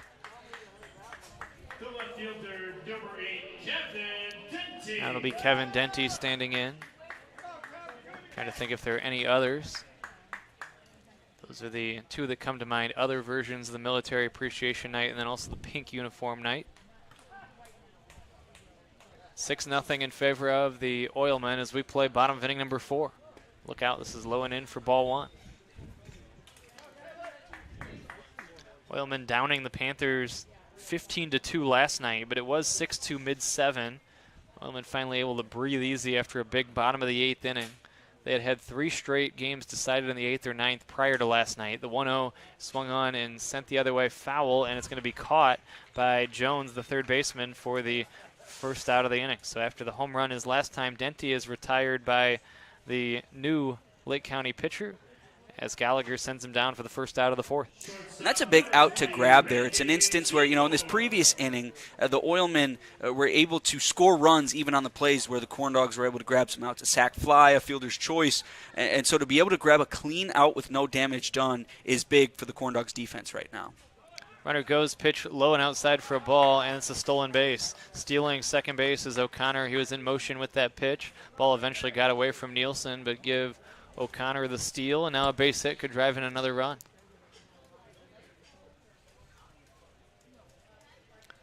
One ball and no strikes on Seymour. Here's the set from Gallagher in the 1-0. Runner goes again, and the pitch low, and it's a stolen base again. O'Connor swipes back bases on back-to-back pitches, and now it's 2 balls and no strikes on the batter, Seymour. Boy, sometimes, Noel, you'll need at least one pitch to kind of catch your breath after swiping a base, but not the case there for O'Connor, and now the Corn Dogs are going to bring the infield in. Well, yeah, I don't think really anybody in this entire stadium thought O'Connor would be taken off there. Probably worked to his advantage. 2 balls and no strikes on Seymour. Here's the 2-0. This is swung on and lifted in the air, foul off to the right and out of play. Corn Dogs saying we don't want to let this get any larger than a 6-run deficit. So they're bringing the infield in to minimize the chance of O'Connor scoring from third on a ground ball. It, of course, maximizes the chance of Seymour, who's hitting .333, poking a base hit through that infield. He has been on base twice today, a base hit and a walk. Here's the 2-1. Swinging a ground ball to short. The runner holds at third, and the throw to first is in time. So it works as Zykowski throws out Seymour for the second out. Now the infield will play at normal depth with 2 down in the inning. The runner O'Connor still at third base, and that'll bring up Graham Mastros. Yeah, and that's huge there, especially for Zykowski. The concentration, make 100% sure O'Connor does not have a chance to take off there. It's happened to the Corn Dogs before where you look him down at third and then make the throw to first. Runner still takes off, but in that instance, good defense. Now Mastros sees the inning rest upon his shoulders, and the first pitch is taken high for a ball. 1 ball and no strikes from Gallagher. Oilmen getting into the bullpen early as Balboa, the starter, goes just 3 innings. He uncorked 62 pitches over those 3 frames. The 1-0 low for a ball, 2-0. Keep an eye on what's going on throughout the Northern League tonight. The Vikings and Miracle in the 9th inning. Is that game gone final now? Here's the 2-0. Low for a ball. This gets away, and a run's going to score. It's a wild pitch. The catcher Nielsen blocked it. He didn't see where he deflected it to as it went out of in front of him to his right. It's a wild pitch as O'Connor comes in and scores, and the Oilmen lead by a touchdown here in this 4th inning. A decent amount of balls in the dirt for Nielsen to deal with behind the plate, and in that instance it catches up to him. And that's why that stolen base was so big for O'Connor there to get over to third. Even with 2 outs now, he was able to make the Corn Dogs pay. But for Gallagher, just got to grab 1 more here. The 3-0 is a swing and a foul right side, the count 3-1.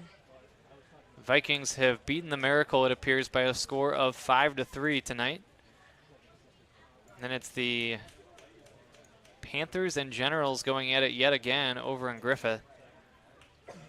Here comes the 3-1. It's taken for a strike, and the count goes full at 3-2. See if we can track down an update from that contest as well. Here comes the payoff pitch.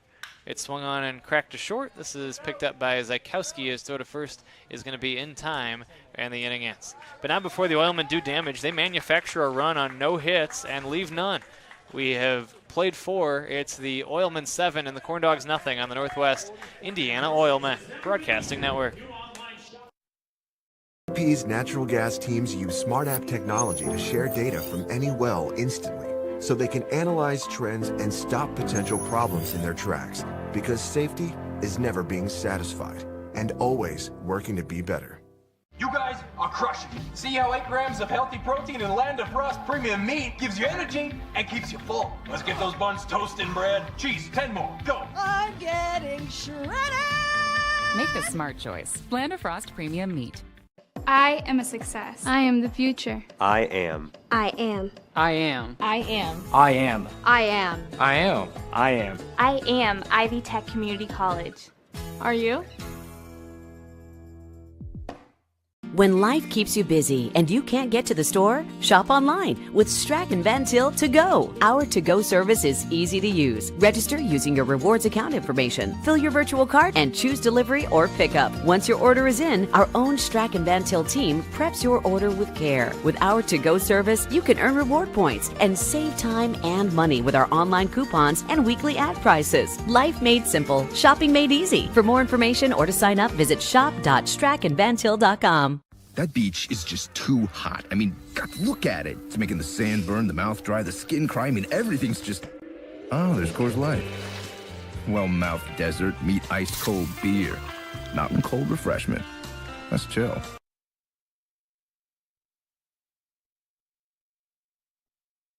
Rise and shine. All right. WJOB's Jim Deedlow starts your weekdays at 6 a.m. Jed in the region. And be sure to follow us on Facebook. WJOB, AM 1230 and 104.7 FM.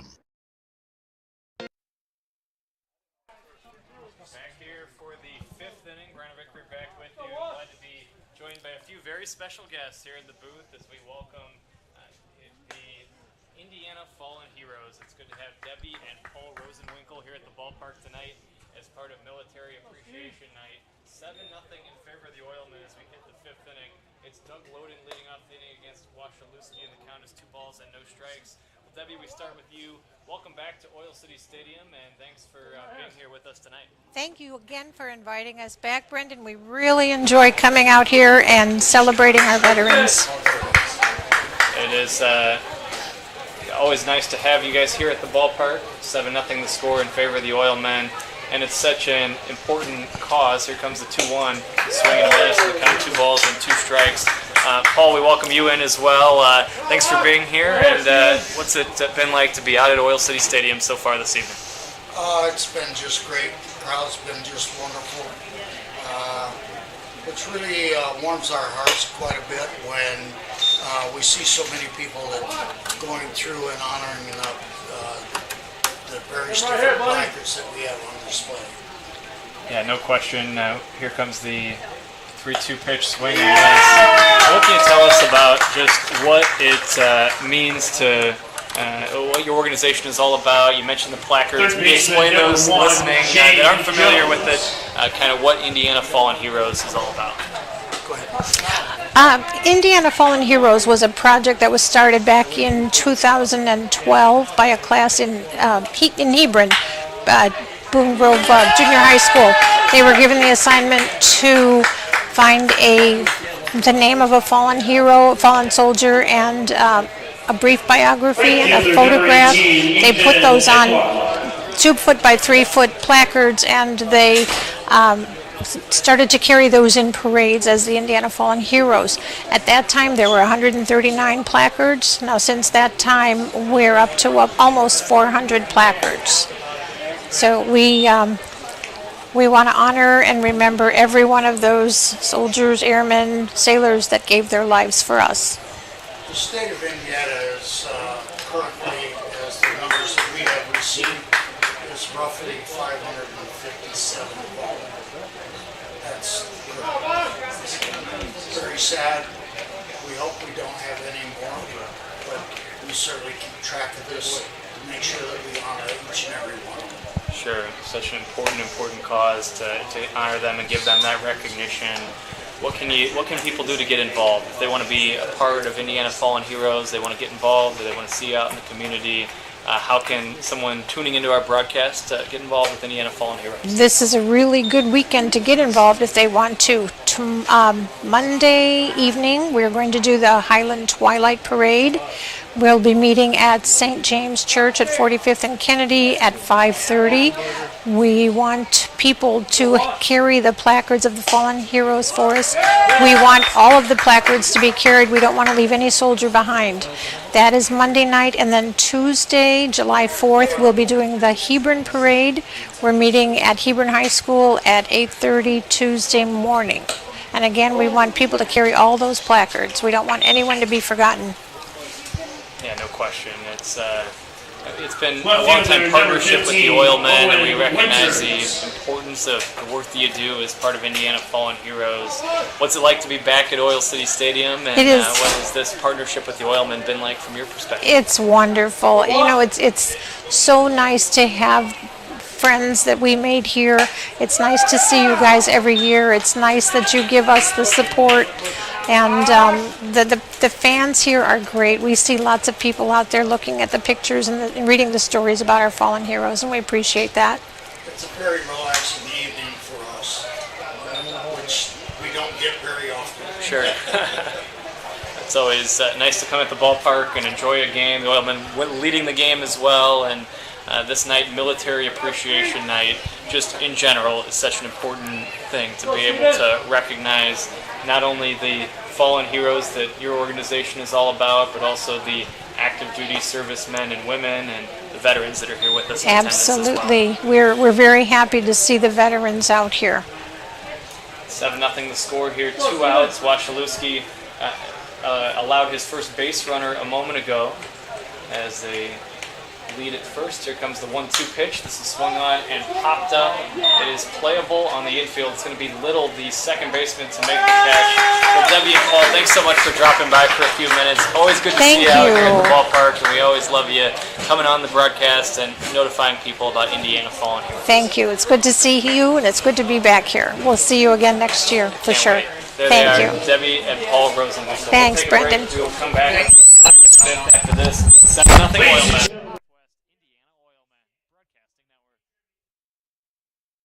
First time in 30 years, Coors Light has an ad in the big game. Actually, this is a Miller Lite commercial. Mountain Cold Refreshment.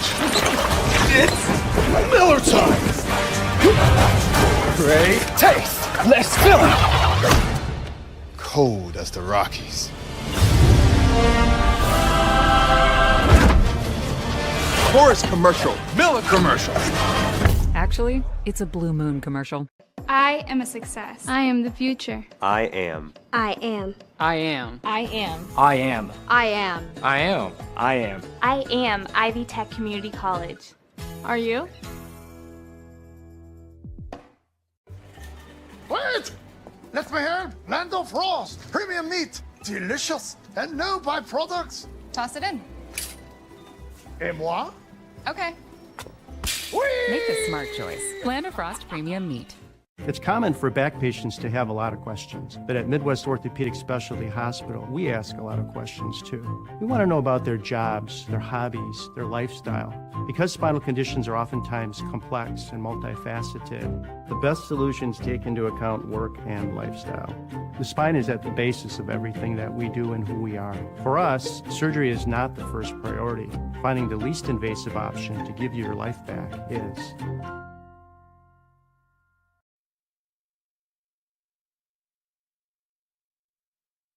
Football legend Tom Flores, a.k.a. the Iceman, a.k.a. the first Latino quarterback and head coach ever, a.k.a. why isn't he in the Hall yet? Well, Coors Light is going to do something about it. I'll drink to that.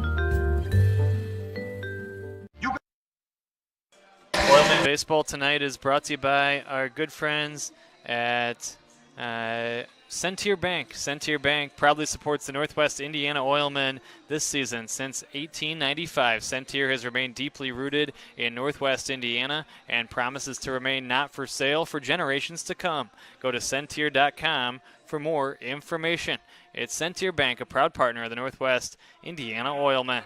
As we take it to the bottom of inning number 5, 7-0 in favor of the Oilmen, and Brendan Stressler is going to lead things off in the last of this 5th inning, with Gallagher coming out for his second inning of work in relief of the starter, Balboa. Here comes the first pitch of the frame. It swung on and bounced to the right side, and this play cannot be made by Loden, the first baseman. It's going to be an error on the Corn Dog first baseman, allowing Stressler to reach safely, and now Scott will stand in after the Oilmen get a leadoff base runner here in this 5th. Corn Dogs have not really been able to see any clean innings since that beginning of the game. You know, haven't done any damage just yet, but it's out like those that you know, keep your momentum building and get your confidence up. The first pitch here is taken for a strike by Scott in the count 0-1. No balls and a strike on the Oilmen catcher. Here's the set from Gallagher and a pickoff throw to first. Diving back to the bag safely is Stressler. Oilmen at 17-7, just percentage points ahead of the Corn Dogs. We're trying to stay in first place in the Northern League here tonight. Here's a ground ball towards short. This could be two. Go to second one. The relay throw to first is going to be not in. Oh, it is in time. What a pick by the first baseman, Loden, and they get him at first base. 6-4-3 it goes for the double play, and that marks the first two outs of this fifth inning. Well, I'll tell you what, Doug Loden makes up for that mishap earlier on this inning with a great stretch out there, a good pickup. And just like that, there's a little bit of something for the Corn Dogs to potentially work with here. Manuel Scott is putting up a beef about the call, but it's not going to be changed as he needs to just head back to the Oilmen first base dugout, and he finally will. 7-0 in favor of the Oilmen as we play bottom of inning number 5.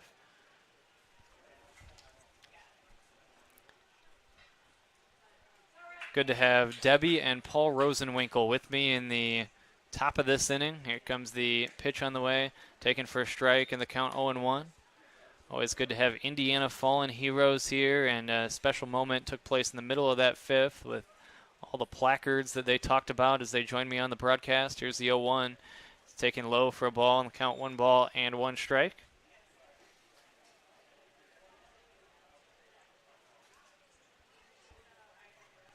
It's great to have nights like these for those that have served. The 1-1 is swung on and lifted in the air to right. Underneath it is Imlock, and he makes a nice running catch in right field, and the inning ends. Doherty is retired, and the fifth has concluded. The Oilmen, no runs, no hits, and nobody left in that inning. It'll be Noel and Zach when we come back. It's the Oilmen 7 and the Corn Dogs nothing on the Northwest Indiana Oilmen Broadcasting Network.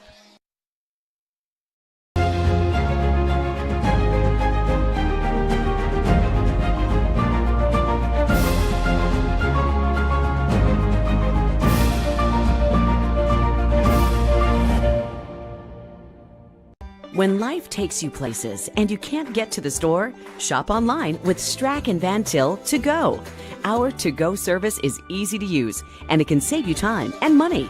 Once your order is in, our own Strack and Van Til team preps your order with care. For delivery or pickup, enjoy the convenience of letting our to-go team shop for you. Enjoy your special moments. Sign up online today at shop.strackandvantil.com. That beach is just too hot. I mean, God, look at it. It's making the sand burn, the mouth dry, the skin cry. I mean, everything's just... Oh, there's Coors Light. Well-mouthed desert, meet ice-cold beer. Mountain cold refreshment. Let's chill. BP's natural gas teams use smart app technology to share data from any well instantly, so they can analyze trends and stop potential problems in their tracks. Because safety is never being satisfied and always working to be better. Have a student headed to college this fall? If so, you probably have questions, and the best place to find answers is Ivy Tech Community College. Ivy Tech is in your community and offers hundreds of options. Best of all, our tuition is a fraction of the cost of other colleges. Complete a free application to... Back in action here at the top of the 6th inning. Corn Dogs up to bat. Zach Zykowski coming up to the plate. Steve Wasilewski still on the mound right now for the Oilmen. I'm Noel Ferry, joined alongside me, Zach Carr. Zach, it's great to have you on the broadcast. Thank you for having me, Noel. And you're right, Wasilewski looking fantastic up there. And one of his key things is he has been very consistent, not wild, besides one walk. And let's see if the Corn Dogs can do anything. Here's one fouled straight back off the mask of Sat. We saw in between the bottom of the 5th and now this top of the 6th, the Corn Dogs have a little huddle and a talk going on. What do you think manager Justin Heisman is saying to his troops right now to get themselves back in this 7-0 game? I think it's basically put barrel the ball, and that's as simply as you can put it. They've been able to have some well-hit contact, but unable to find the gaps in the defense. So let's see if the Corn Dogs can do that. Zykowski takes one low and in, a 1-1 count. So finally, for the Corn Dogs, they've been able to grab a scoreless inning in the bottom of the 5th, which is exactly what they needed. So the 1-1 is outside and high. 2-1 count for Zykowski now. And so far, not a single corn dog has been able to gather a hit so far. So you all know what that means. Yeah. Yep. Here's one sent straight back. So 2-2 count now for Zykowski. But yeah, right now for the corn dogs, you've had a couple lineouts over to third base, I believe 2 already, and Kevin Hall almost sent one out of here the last time he came up to bat. And so there Zykowski takes one in, 3-2 count. Yeah. So that's not been the issue. It's just about placement, really. I mean, there's not really a great way to put it. It's been a lot of unlucky bounces and places the balls have went tonight. Here's the payoff. Called strike 3 on the inside there. So tack on another one for Wasilewski. Yeah, that's where you just have to protect no matter how close it is, especially in that type of count. But for the corn dogs, and as a manager, one of the big things is to make sure your players don't get frustrated or too much in their head about things. And like a pitcher doing as well as Wasilewski, it can be easy to be a player to overthink everything about your swing or how you're approaching it at a bat. Nielsen takes one in for a ball there. Kevin Hall on deck. And like I mentioned, almost went yard in his last at-bat. We've already seen the Oilmen do so tonight. So the 1-0 is laced into center. There it is.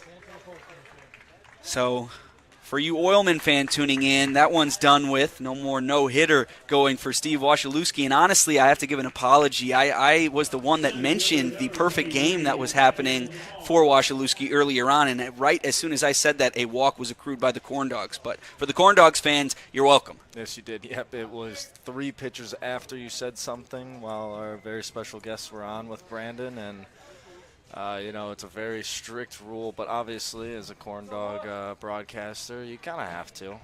I don't blame you as well. I do what I can up here. Yeah. So 1 out in this top of the 6th. The runner on. Kevin Hall now up to bat, takes one low. Hall today started off by taking a ball off his hand that came in and hit the bat. And that's always a tough situation to make a call on, whether or not it hits the bat, whether or not it hits your hand. As Hall fouls this one to the left. But really, it just went not the way that Hall wanted it to there. And you could obviously tell he was in some pain. So, in his mind, he's thinking, I should be standing on first base right now. He's not just, making up that he got hit in the hand there. 1-1. Hall takes low. Good eye there for Hall. Yeah, but then right after that, Hall was able to have basically a 10-pitch at bat. Yeah, and he did a good job getting standing there.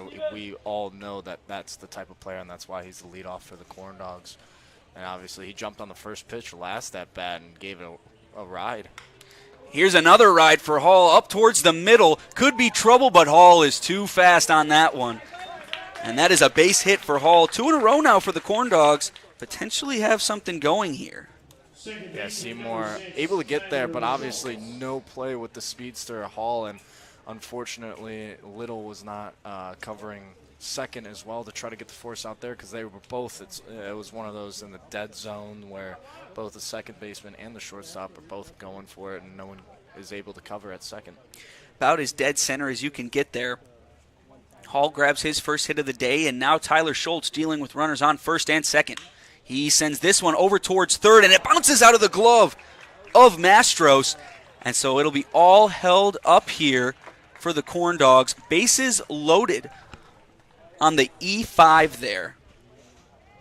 Yeah, that one got him right. He get handcuffed on that one. Didn't decide whether to go and attack the hop or sit on it a little bit. So he had that awkward little hits off the wrist, unable to make a play on it.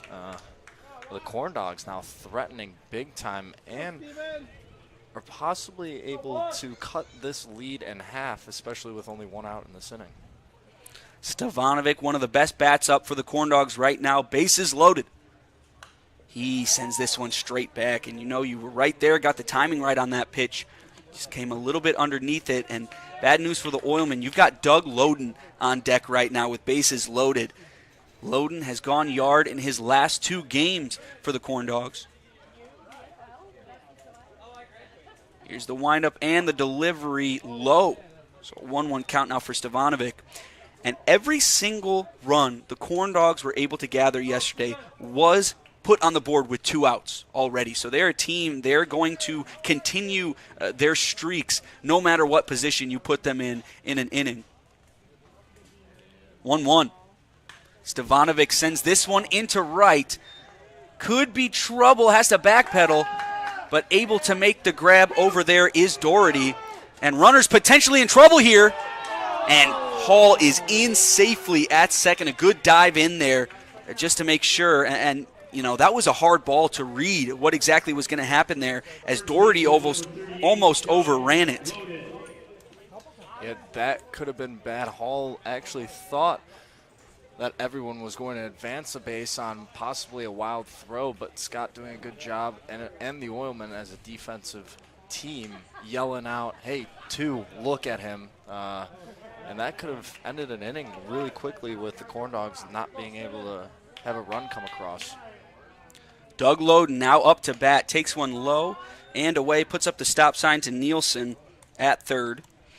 So 1-0 count for Loden, and in this situation, when you potentially have an opportunity to get back in this game, I have a feeling we're going to be seeing some hefty swings from Loden in this at bat. 1-0. Loden takes that one high, and honestly, a good job there by Loden to not chase it that high fastball there. Your eyes can get pretty wide on a pitch like that, but he holds off and gets himself further ahead in this count. 2-0. Loden, a chopper up the middle, trying to leg it out to first, and the Oilmen able to grab the final out there of this top of the 6th. Corn Dogs threaten big time with bases loaded, but will head to the bottom of the 6th. Still a 7-0 ball game. Don't go anywhere. You're listening to Northern League Baseball on the Northwest Indiana Oilmen Broadcasting Network.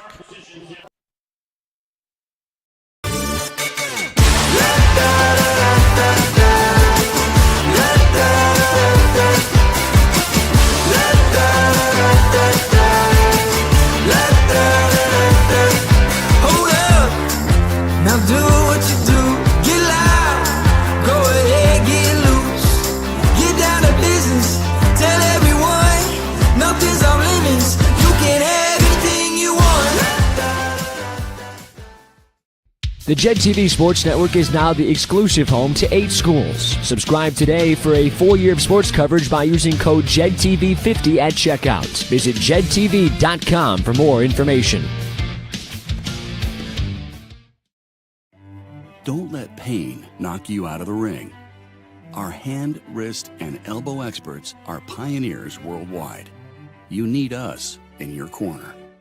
Midwest Orthopedics at Rush. Make an appointment today. After our minimally invasive spine surgery, 80% of golfers maintained or improved their handicap. Be treated by the pros to play more like a pro. Midwest Orthopedics at Rush. Make an appointment today. Officially, it's a fridge full of beer. Unofficially, it's free AC. Coors Light, the official beer of everything. Gavin Gallagher takes the mound for the Corn Dogs. Up to bat, Little for the Oilmen, and the Corn Dogs were able to put up the first scoreless inning in the bottom of the 5th since the first. And honestly, Gallagher has come in and done a pretty good job quieting this Oilman offense. He really has, and it's actually been a couple weak contact hits. He's not blowing by anyone. Obviously a pitch-to-contact player, but the Oilmen have not been able to really pound the ball yet. First pitch in by Gallagher, and Little thinks about going there. Probably should have, but it's in there for a strike. 0-1 count now to Little. Yeah, Gallagher came into this game sporting a 2-1 strikeout to walk ratios. That's outside off the glove of Nielsen for ball 1. And a lot of those walks have come in just really 2 appearances for Gallagher. Other than that, he's not a guy who's going to give you a lot of free passes. 1-1. Just high there for Little. Yeah, I feel like that zone has shrunk just a little bit, especially up top. Felt like that was being called earlier, but not so much now. There's a big hack from Little. 2-2 count. Yeah, I think pretty consistently tonight. It's been a pretty wide strike zone overall, but nothing high or nothing low is going to really go your favor if you're a pitcher. Yep, especially outside, maybe. This one pops straight up. Shane Jones camped underneath it, and he will grab the first out of the inning. P5 there. That brings up Chris Sahusky. Those infield pop flies, especially that high up, have a little bit of trouble, especially. But today, luckily, there's not much wind up there swirling, even though there were possible storms. But great conditions here in Whiting, honestly. Humid. Yeah, very humid. So honestly, you feel like everything is this one sent over towards first, toting the line, and it bounces off the bag. But the Corn Dogs still able to make the play there. A little unusual, but Loden gets the job done on the 3-1. Yeah, that was kind of interesting. There wasn't much hustle going down because it seemed like it was going to be an easy ground out to first. But the little pop-up gave it a little bit of a scare for the Corn Dogs, but still, that's one of those things where you kind of freak out for a second. Your heart skips a beat. There's a good breaking ball in by Gallagher to O'Connor. And yeah, in that instance, I think even if you run with your full speed there, that throw's still going to get there in time. But still, you always want to try to hustle those out if you can. So it's a 1-1 count for O'Connor here. And yeah, pop up like that, as we saw for the first out of this inning. No base runners on. Here's one roped into left. Coming in is Winters. He'll play it off a hop. And so a quick single for O'Connor. And that's, why you see him in that leadoff spot, a table setter. And that brings it up for Kevin Denty. Yeah, we were talking about the Corn Dogs being really good two-out hitting team. The Oilmen are just like that as well, and that's why they're one of the top 2 teams in the league. And we'll see if the Oilmen can take advantage of it. Kevin Denty had that 2-run homer earlier on today. He's got a runner on first to work with here. He takes one high. Runner goes. The throw over the head of Zykowski, but Schultz, a good job there to back him up. Make sure that O'Connor can't get any further than second on that, so it'll go down as a stolen base for O'Connor. Yeah, I didn't think he had that great of a jump, and that missed throw was kind of why O'Connor was able to get there in safely. Yeah, and even off the jump there, Zykowski, a good job to get just a little bit of leather on it to slow it down into the glove of Schultz. Here's one taken inside for a strike on Denty. Now with the runner in scoring position, Oilmen threatening here, but for the Corn Dogs, you just have to grab one more if you can. Gallagher up to about 34 pitches on the night, 36 actually. That one outside. It's the third inning of action he's seen, so Gallagher has been working relatively efficiently. Corn Dogs still have another arm available tonight when it comes to that later on down the line. Decent lead over at second for O'Connor. That one's in high. O'Connor doing a good job of making sure Gallagher is keeping his eyes on him. And Zach, as a former pitcher, when you see a guy taking that big of a lead behind you, does that occupy a space in your mind? It definitely does, especially if he's going to have such a great jump, especially in any weak contact in the outfield. It gives him a better chance to score. That one's in there for a much-needed strike. A full count here. We'll see a payoff. It's really just about finishing things off here for the Corn Dogs. You just got to grab one more strike here, and all harm would be done, even with the runner in scoring position. Yeah, just focus on the batter here. Payoff.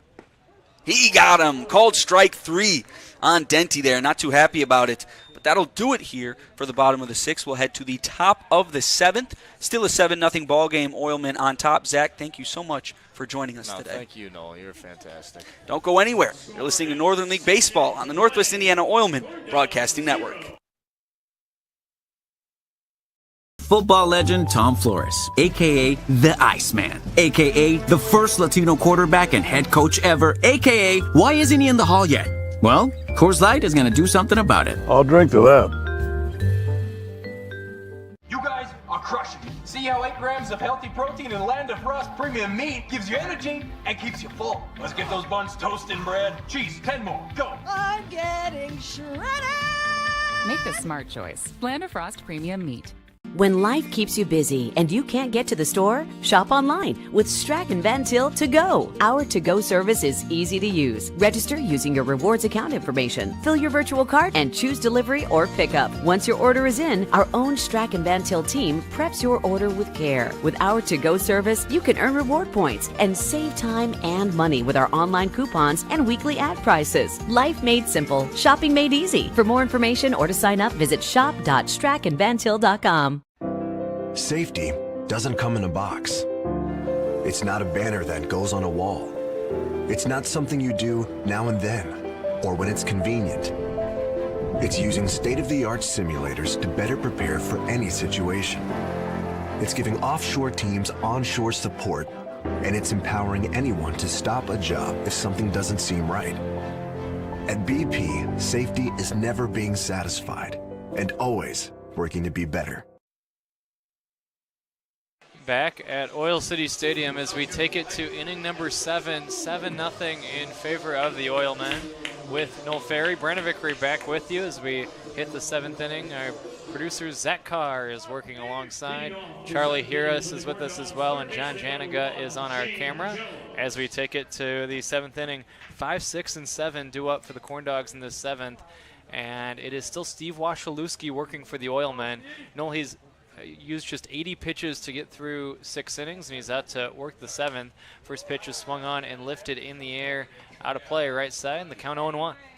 Yeah, I believe he's only seen 4 more batters than a perfect game you would see with everybody being put down for the Corn Dogs, giving up 2 hits and 2 walks. So a pretty good day for Wasilewski.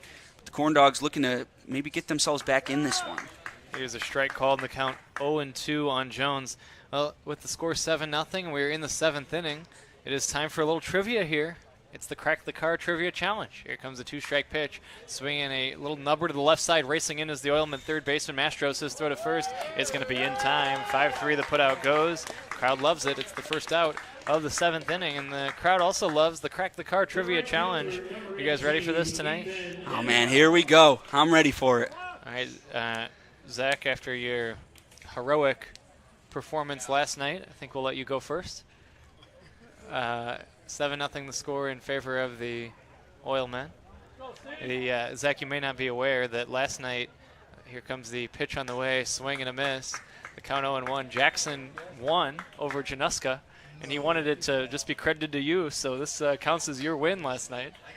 No balls in the strike. The count on Imlock. This is swung on and lifted in the air, foul off to the right and out of play.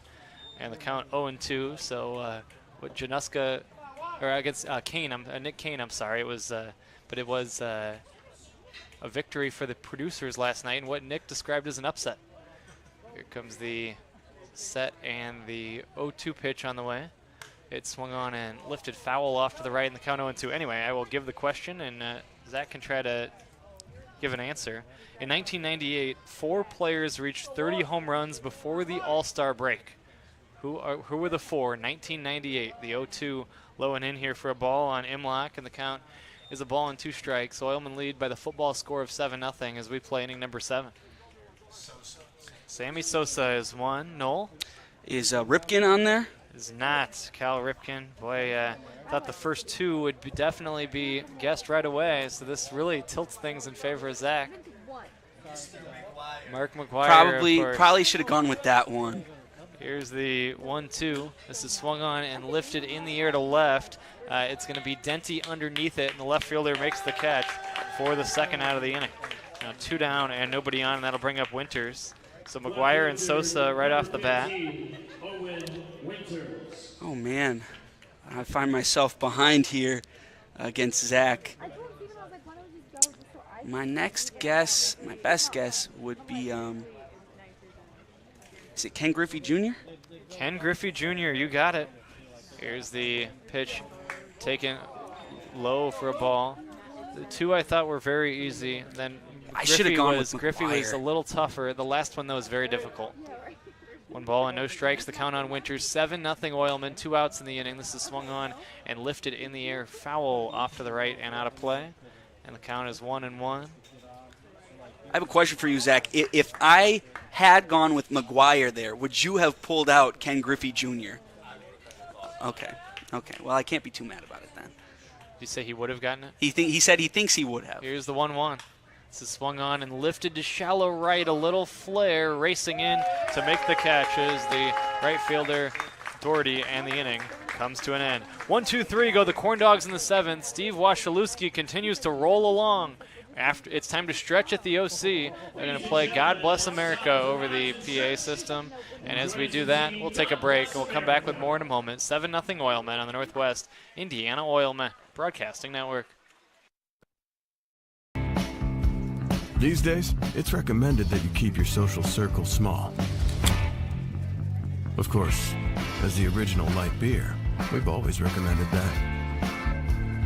It's Miller time. BP's natural gas teams use Smart App technology to share data from any well instantly, so they can analyze trends and stop potential problems in their tracks, because safety is never being satisfied and always working to be better. Hello, Hoosier fans. Jim Coyle with Indiana Sports Beat Radio, the only show that covers the Hoosiers, the Big Ten, the Colts, the Pacers, and more. And now you can catch us each Monday through Friday from 11 a.m. to 1 on WJOB, the voice of the region.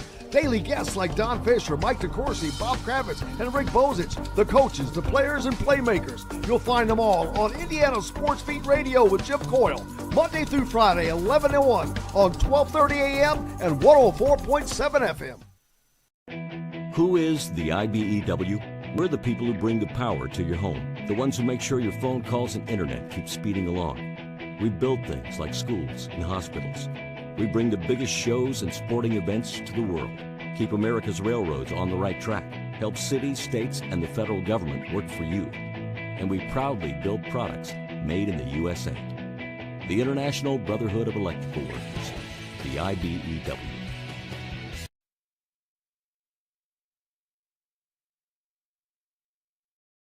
Did you know? They decorate over 210,000 cakes a year.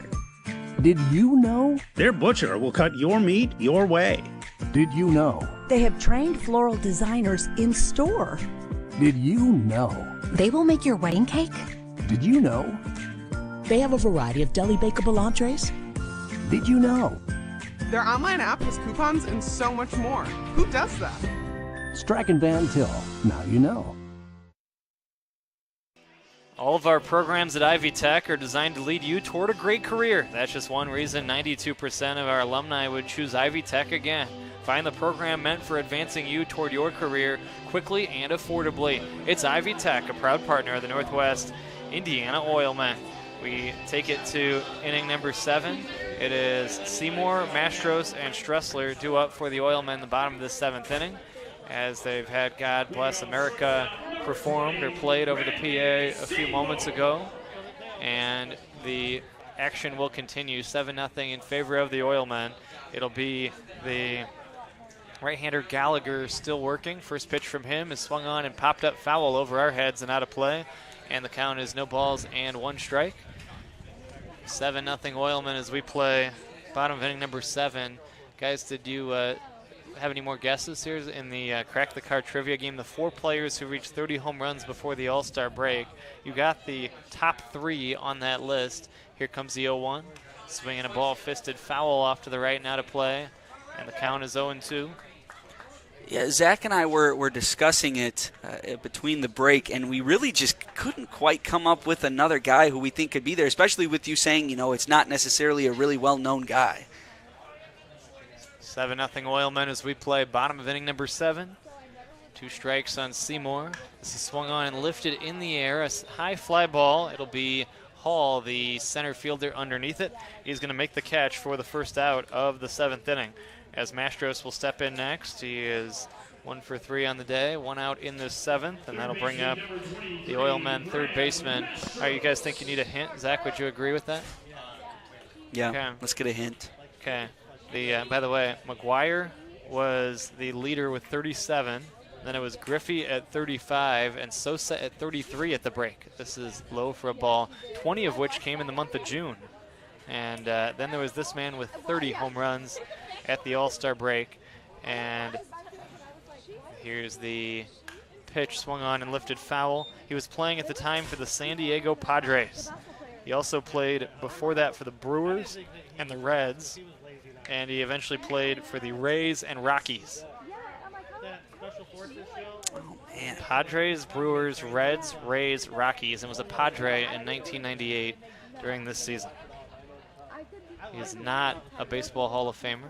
Here's the 1-1. It's a strike in the count 1-2. I believe he is in, I think, the Brewers Team Hall of Fame, I believe. Yeah, I'm reaching down deep into my knowledge of the 98 Padres, and I'm coming up with nothing. This is outside for a ball, 2-2. Zach, anything?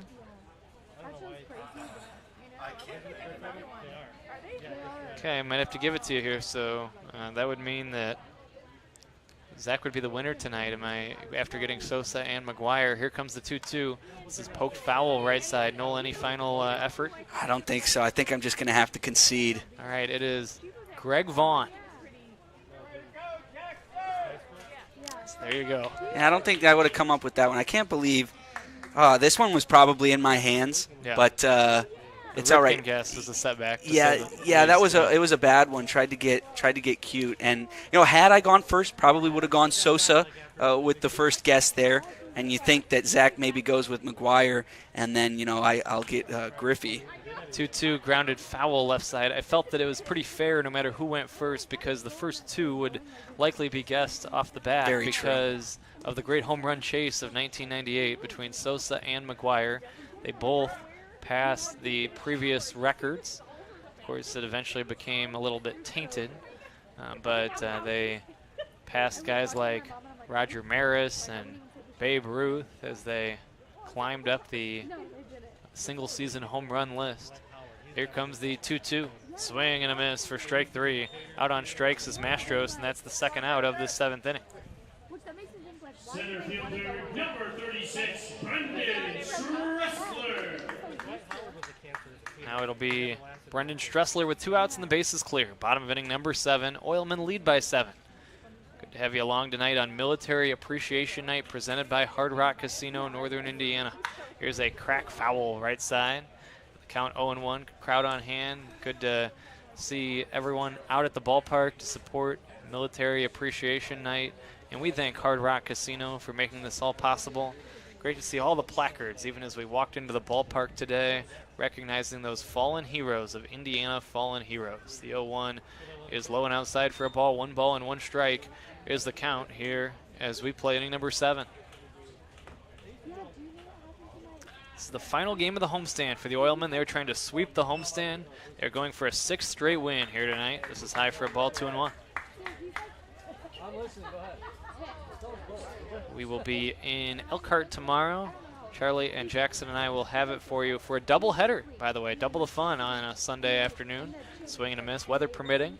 We'll go on the air at 12:50, and the first of 2 7-inning games will get going at 1 o'clock between the Oilmen and the Elkhart County Miracle. And then for the final game before the 4th of July, Oilmen are at Griffith on Monday night. Here's a swing and a miss, strike 3, and the inning comes to an end. 1, 2, 3 go the Oilmen in that inning. We have played 7. It's the Oilmen 7 and the Corn Dogs nothing on the Northwest Indiana Oilmen Broadcasting Network.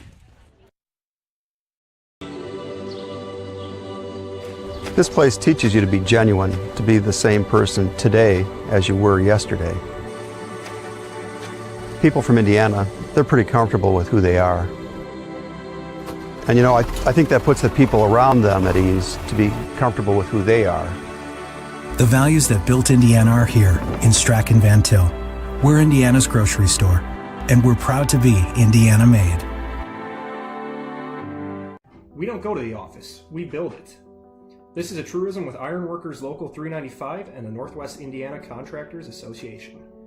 Our goal is to exceed our customers' expectations.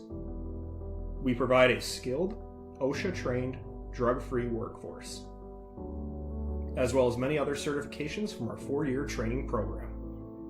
Every time you hire an iron worker from Local 395, you should feel confident that you are receiving. highly trained, highly skilled, and drug-free journeymen and apprentices who take their job and your project seriously.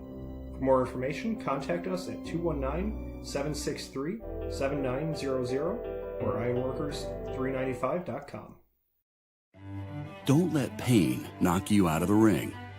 Our hand, wrist, and elbow experts are pioneers worldwide. You need us in your corner. Midwest Orthopedics at Rush. Make an appointment today. Back at Oil City Stadium, where there's a new pitcher on the mound, and it's a right-hander. It's a familiar face. He makes his season debut for the Oilmen, but he was a big part of the Oilmen pitching staff a year ago.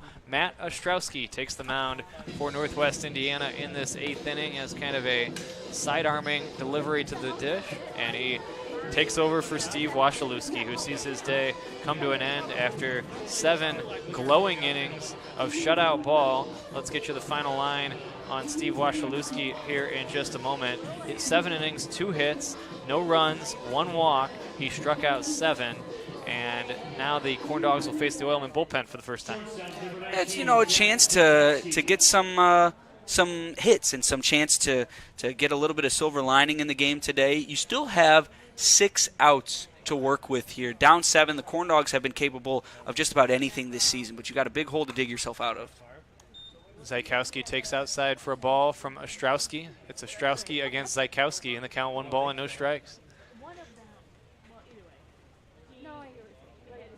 Here's the 1-0. This is swung on and looped near the second base bag. Field on a hop by the second baseman. The throw to first is not in time. This is a base hit, and now around first and going back to first on the play. This will just be a single for Zykowski. He was going to have this beat out regardless, and it was a flare that fell in front of Little. Seymour, the shortstop, dove for the ball. Little threw wildly to first, but I think Zykowski had it beat out regardless, and safe at first is going to be Zykowski. I think in terms of steps and distance traveled, that's probably the longest single we've seen in the Northern League so far this season. Yeah, he took a big turnaround first, almost would have had a chance to get him out at second base, but he ends up back at first, and now it's Nielsen standing in. Here's the first pitch to him. It's taken for a strike in the count 0-1. A goofy-looking play all around. I mean, a lot going on there. Seymour was absolutely diving for it onto the up the middle, and then it was kind of a cross between a pop fly and a ground ball. Here comes the 0-1. This is a ground ball up the middle, fielded by Ostrowski. He goes to second. There's 1. The relay throw to first is going to be not in time. It's a fielder's choice that goes 1-6 for the first out of the inning. Safe at first is Nielsen, and Kevin Hall will stand in with 1 out and 1 on. Yeah, in that instance, if Ostrowski throws the ball even just a little bit harder over to second, Oilmen are probably able to turn 2 there. Yeah, it was so lightly tossed that Zykowski almost beat the throw to second base, and that certainly removed any possibility of getting Nielsen at first. It goes as a fielder's choice. A couple of unique plays to begin this 8th inning. 7-0 in favor of the Oilmen as we play inning number 8. Swinging a ground ball to the right side, Little fields it, go to second, and they get the out there, and that'll be all. It's another fielder's choice. This one goes 4-6 as Hall reaches safely, but Nielsen is out on the play for the second out of the inning. And now Schultz will stand in with 2 outs and the base is clear as the Corn Dogs face a 7-run deficit in the 8th. Yeah, good job there by the Oilmen to go get the lead runner. But now Schultz, he's got a runner on first. And for the Corn Dogs, you just want to try to get anything you can here, get some momentum in any way possible. Here's the first pitch to Schultz. This is outside for ball 1. 1 ball and no strikes. Oilmen trying for a 6th straight win here tonight. They are trying to make it a 5-0 homestand. This winning streak started at Elkhart County, and that's where they'll be tomorrow. Here's the 1-0. Swinging a ground ball foul left side, and the count 1-1. 7-0 Oilmen in the 8th. Oilmen out hitting the Corn Dogs by a 9-3 count. 1 ball, 1 strike, and 2 outs. Schultz standing in. He's 0 for 3. Here's the 1-1. Swinging a bouncer foul left side, and it's 1-2.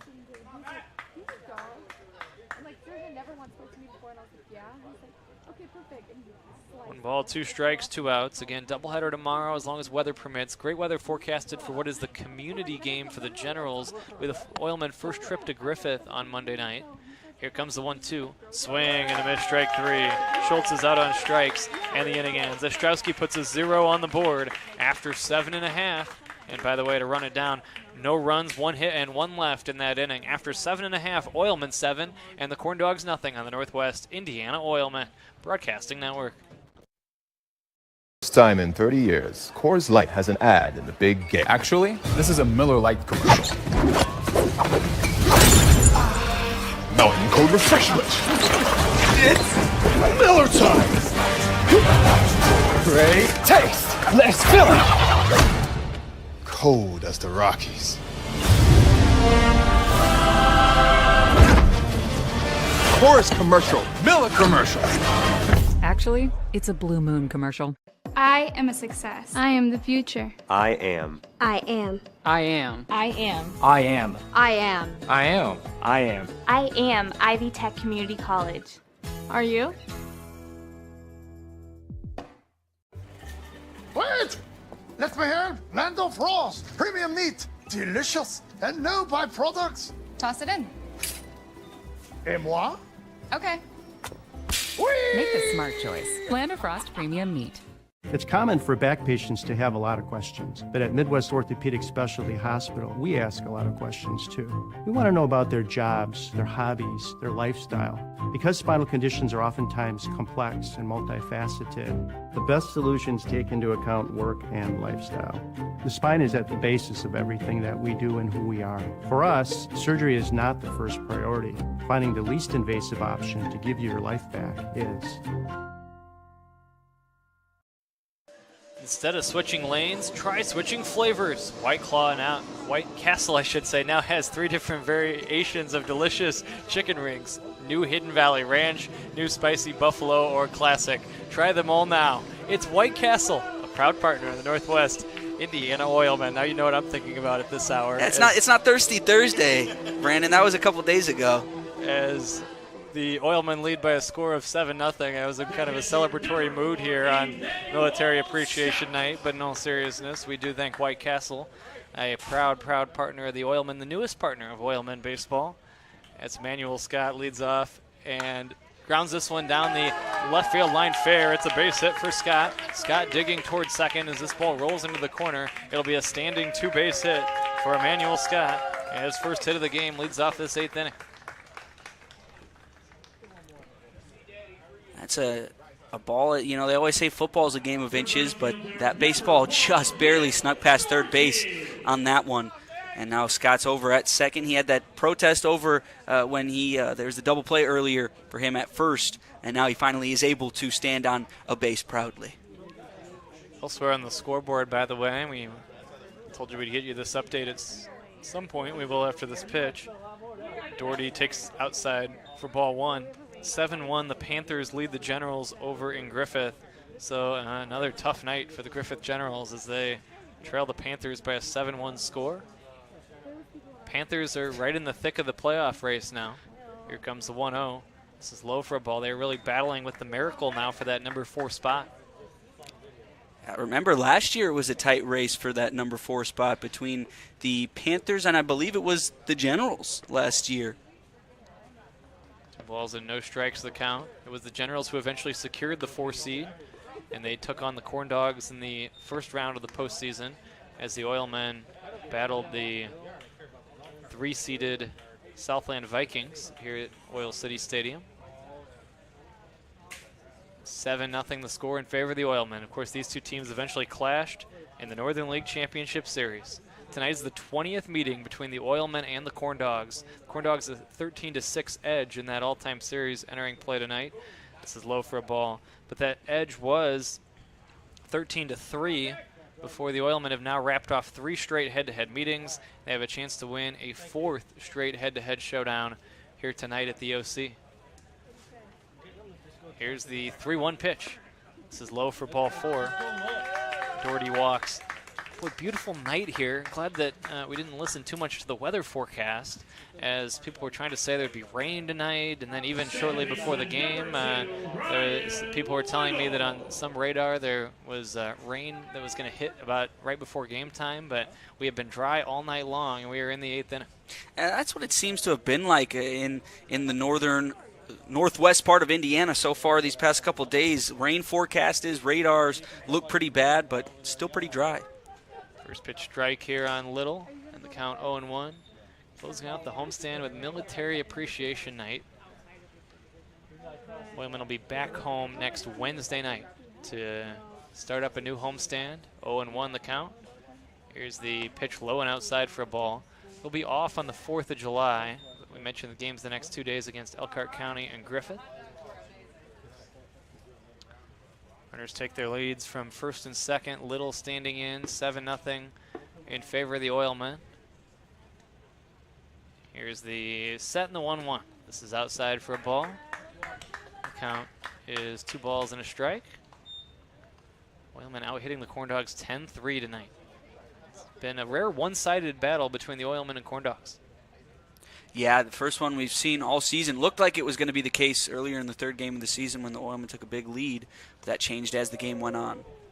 This is high and in for a ball, 3 balls and 1 strike.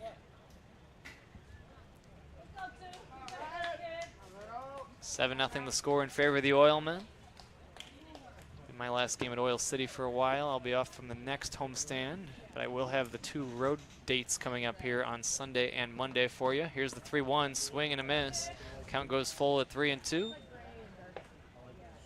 Beautiful ballpark, Oil City Stadium, and that unique oil refinery backdrop that always makes it so special to watch a summer game here, a warm night, good crowd on hand. Here comes the payoff pitch. Swinging a foul back to the screen. We stay full at 3-2. You think of some of the unique ballparks out there throughout the United States of America. I think the Oil City Stadium should come to mind for a lot of people. And honestly, I'm not quite sure that there's another ballpark with a backdrop like that. Another one of the more unique ones that I've seen is BYU. Their ballpark on campus has a beautiful backdrop of pine trees and mountains versus Oil City's oil refinery here. Bit different, but both great. Swing and a miss by Little, and that is the first out of this 8th inning. And Sahusky will stand in next. Yeah, it certainly kind of speaks to the region and the characteristics that Northwest Indiana is all about, to have an oil refinery backdrop for a team known as the Oilmen here in Whiting. Always good to have all of you with us in the Oilmen Broadcasting Network. The Oilmen trying to win a 4th straight head-to-head matchup with the Corn Dogs and sweep a homestand and move their winning streak to 6. They already had an 8-game winning streak earlier in the season. Runner from second goes, pitch high for a ball, throw to third on Scott. It's not in time. So he steals third base here, I should say. Holding at first was Doherty on that play. 7-0 in favor of the Oilmen in the 8th inning, but Scott goes ahead and swipes third and moves to within striking distance in terms of scoring on a potential sac fly or maybe a ground ball if the Corn Dogs can't turn 2. Probably went on his own there. 1 ball and no strikes on Sahusky. Gallagher comes back and is 1-0. This is taken for a strike. What do you think the Corn Dogs have to do, Noel, if they're going to be successful the rest of the way and if they're going to find a way to outdo the Oilmen and win their 2nd straight regular season title? Well, typically in the losses the Corn Dogs have seen so far this season, especially as of late, hits haven't really been the problem. Check swing. Did he go? Let's see what Todd Elias has to say. No swing. But today it has been the opposite. Really, you just have a good pitching performance from Wasilewski. Corn Dogs coming away with 3 hits and not able to put a run up. So it's just the type of game where, you nod your cap to pitcher for the Oilmen, but you come back strong. And it's better to see, honestly, for the Corn Dogs. Here's a crack to left center. This is a long run, no play. It's going to be a base hit. Hall cannot get there. Scott comes in and scores. Here's Doherty around third. He's going to try to score. The relay throw will go to third base. 2-run double, Chris Sahusky, and the Oilmen lead it by a score of 10-0. They have scored twice as Scott and Doherty both come in to score on the 2-base hit. Number 5, Brenton O'Connor. and it's now 9-0 in favor of the Oilmen. Yeah, a hard hit ball. Hall had to go back for it, so it gave a good opportunity to run all the way from first there. And the Oilmen grabbed some insurance runs there. Not 100% sure if it was necessary. They now own a 9-run lead. There's the pitch swung on and fouled back to the screen. And the count is 0-1.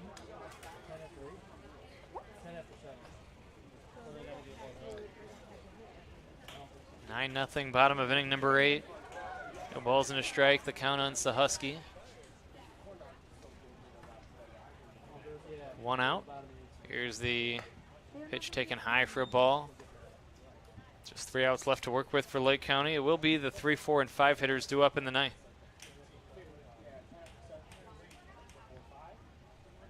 Two runs in on the double by Sahusky. The 1-1 is swung on, lifted foul off to the right and out of play. Sahusky was 0 for 3, but he lifts his RBI total to 10 with that base knock a moment ago.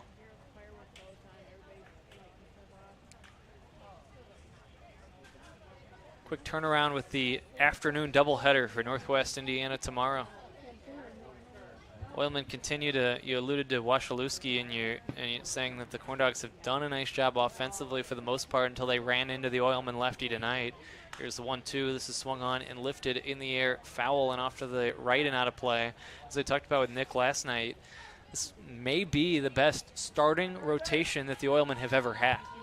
And they've had some good arms over the years, but to come at everybody with Tyler Locks and Brandon Locks and Steve Wasilewski and Joey Turek and Silas Noe, it is a deep starting rotation.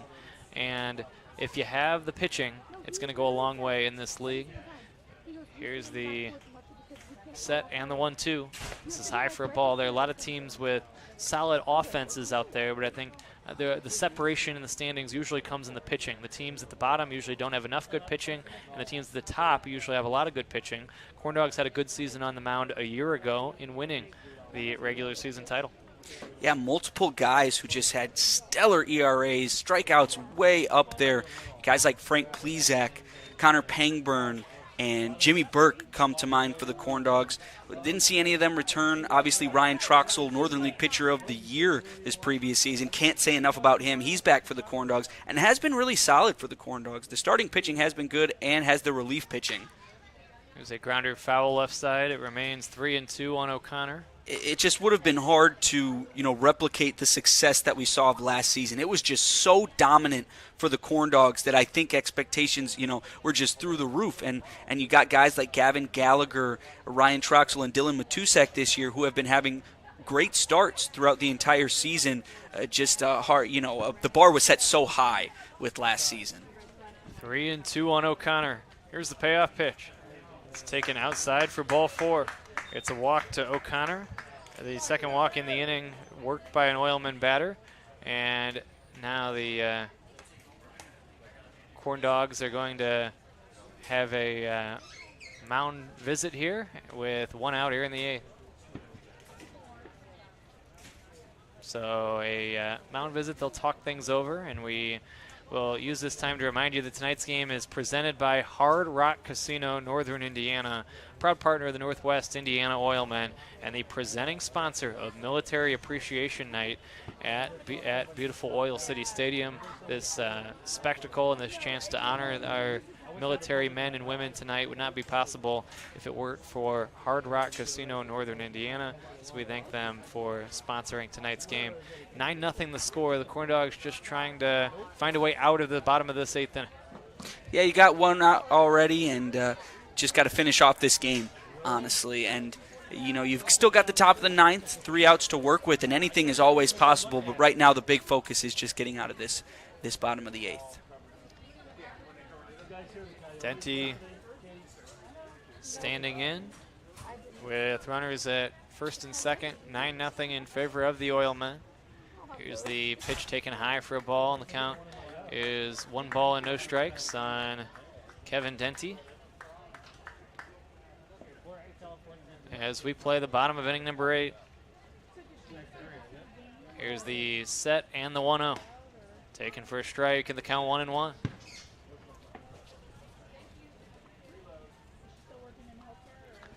They're in the 9th over in Griffith.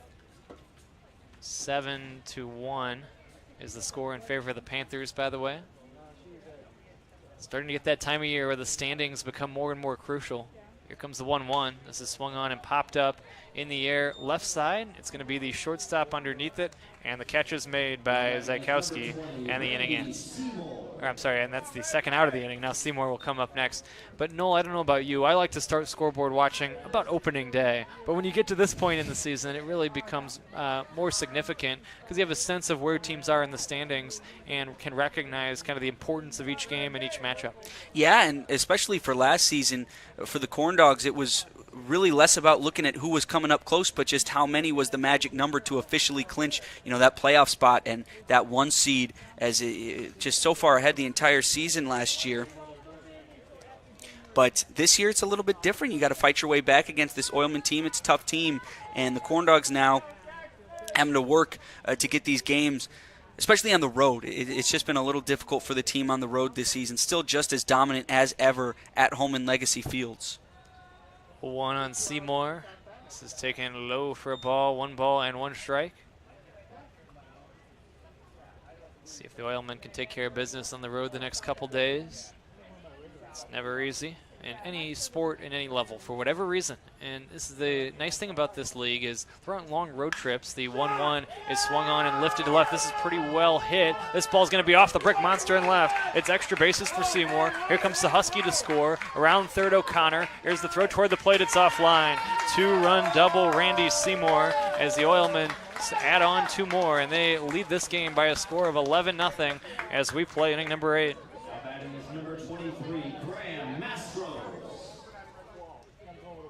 So it's a 2-run double for Seymour.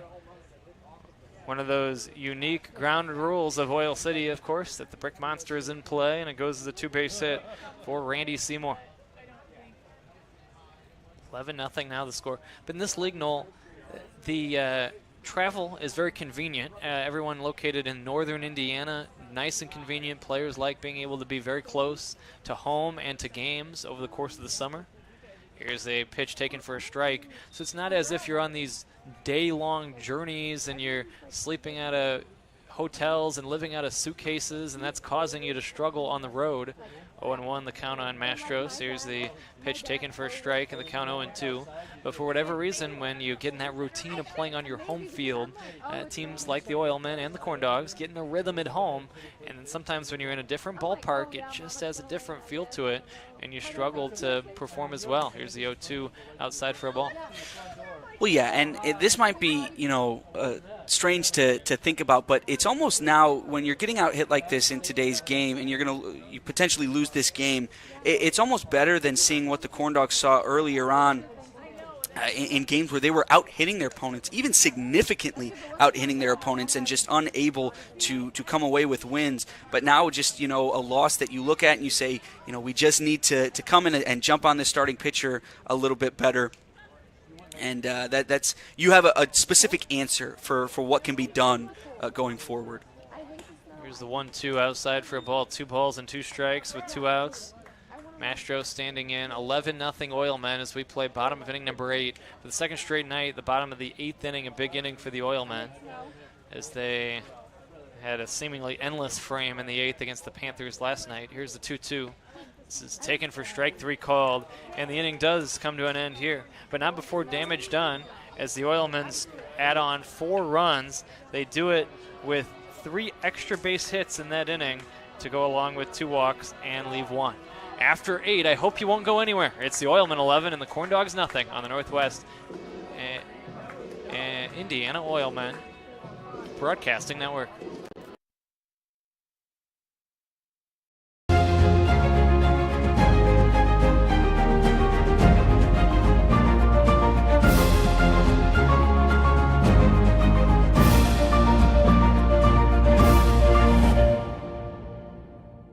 When life takes you places and you can't get to the store, shop online with Strack & Van Til To Go.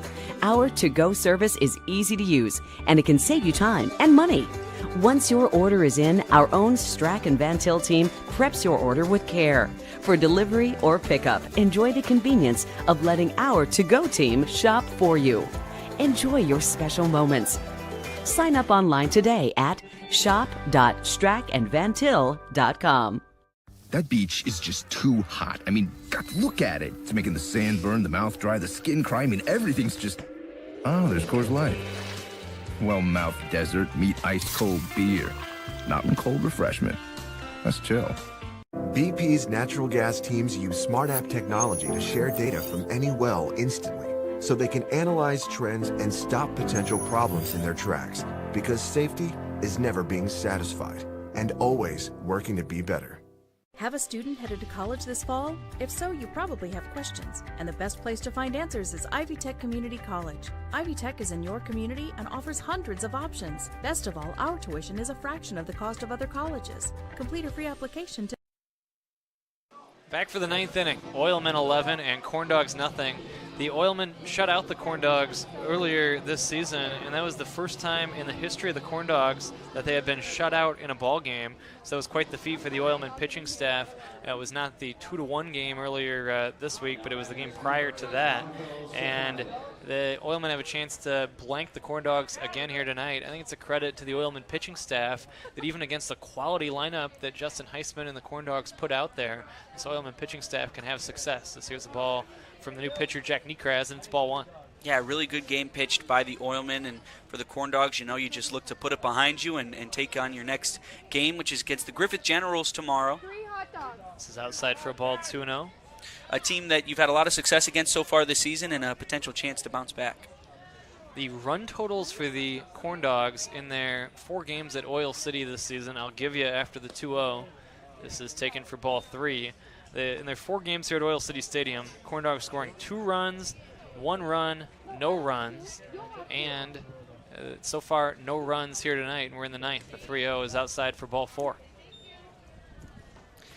You know, this makes me think back to last summer in a game where the Corn Dogs were down big late in the game. I believe it was the bottom of the 8th this time. Now we're at the top of the 9th, where a comeback against the Oilmen seemed impossible, honestly. But I remember there was a walk at the start of the inning, and the first thing that came to my mind was, well, if you're going to start a rally, that's the best way to do it. This is low for a ball, no, 1-0. The Corn Dogs did have a huge comeback earlier this season against the Oilmen, and I think the final was something like 13-12 on that 3rd game of the sequence in Crown Point. Here's the 1-0. This is high for a ball on the count, 2-0. Niekraz threw 6 pitches here. He's yet to find the strike zone. So for the Corn Dogs, you're just waiting for him to show you that he can get one across the plate. Gets the sign he likes. He comes back to Loden 2-0. It's a strike. And the count 2-1 from Niekraz to Loden. 11-0 Oilmen as we play inning number 9. Oilmen feeling more comfortable after tacking on 4 in the bottom of the 8th inning. 2-1 is outside for a ball, 3 balls and a strike. But when you have a big lead, Noel, the first key is always just putting it over the plate. Oh, yeah. Yeah, you know, if you get hit around, you still have chances to maybe get some outs on the base paths. There's no 11-run homer, right? You just exactly. Make them hit it. Eventually, they're going to hit into some outs, but you don't want to walk guys in a spot like this. And recognizing that, Niekraz is back in the count. Here's the 3-2 pitch, and look out, hit by a pitch is Loden. So a walk and a hit batsman begin this 9th inning. And Shane Jones will come up to the plate, but not before we check on the health of Loden, who's shaken up after being nailed with that one. No. Yeah, looks like it came in, maybe got him in the knee there. And that's just one of the worst places you can get hit, as we'll see potentially Justin Heisman come out and check on him.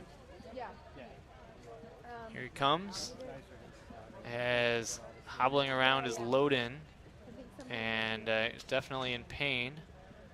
I think it would be probably quick to put in a pinch runner here. It's 11-0, and you're in the top of the 9th inning, and that is going to be the case, as Justin Heisman will insert a pinch runner into the game at first base.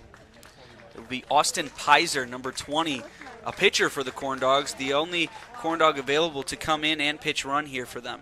So he was coaching first, and now he's going to just grab the helmet and run at first.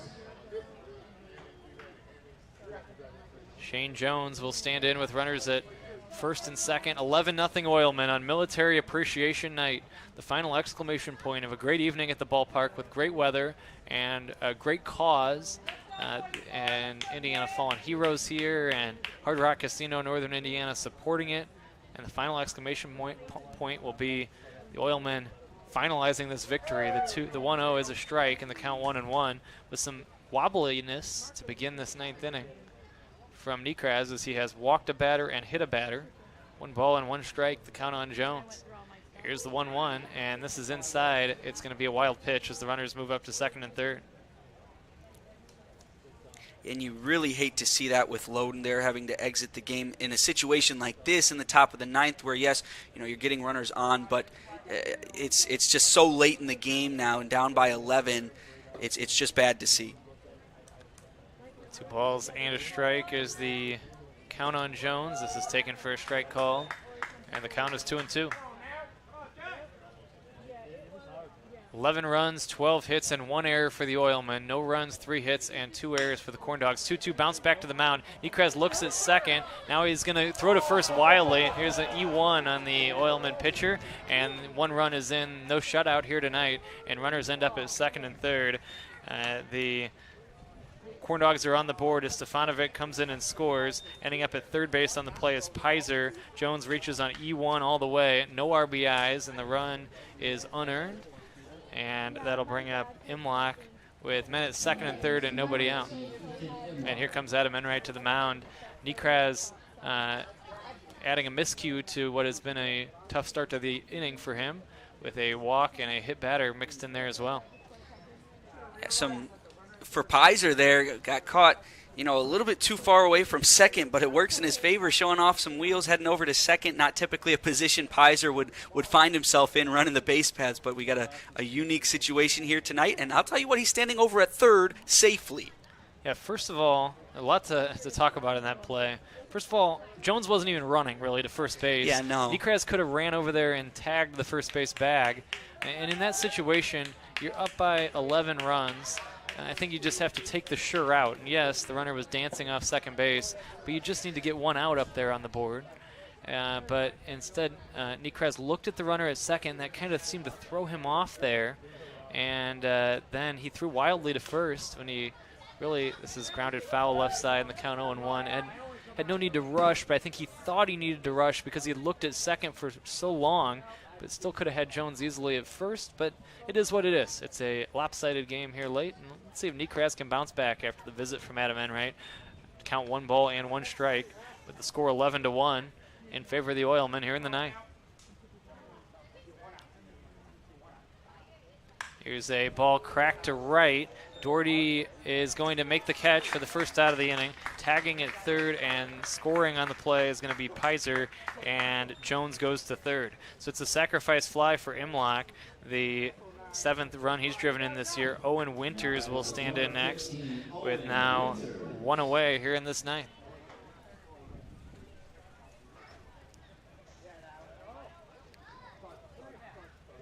It'll be Winters standing in. Here's the pitch taken high for a ball, and the count is 1 ball and no strikes. 11-2 the score in favor of the Oilmen. Here's a ground ball toward third, and this is foul. So the inning started with a walk and a hit batter. Those runners move up to second and third. And then E1, Jones should have been out at first for the first out of the inning. Imlach should have been the second out of the inning. That would have been a sac fly to score Stefanovic. So Stefanovic's run is now earned, but then the run that Austin Pizer came in and scored is unearned. This is low and in for a ball. 2 balls and a strike. 11-2 the score in favor of the Oilmen as we play inning number 9. Oilmen trying to get to 18-7. Here's a strike. The Corn Dogs trying to avoid seeing their record slip to 18-9. The starters are the pitchers of record here tonight. It'll be Balboa to take the loss, and Wasilewski will get the win. Swing and a miss by Winters. That is strike 3. And now it'll be Zach Zykowski is the next scheduled hitter for the Corn Dogs, and he will see the game rest on his shoulders with a runner at third, 2 outs, 11-2 in favor of the Oilmen. Here's the pitch outside for ball 1.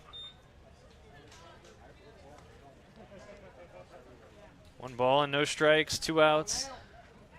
Zykowski standing in. Here's the 1-0. This is swung on and lifted foul, right side, not a play.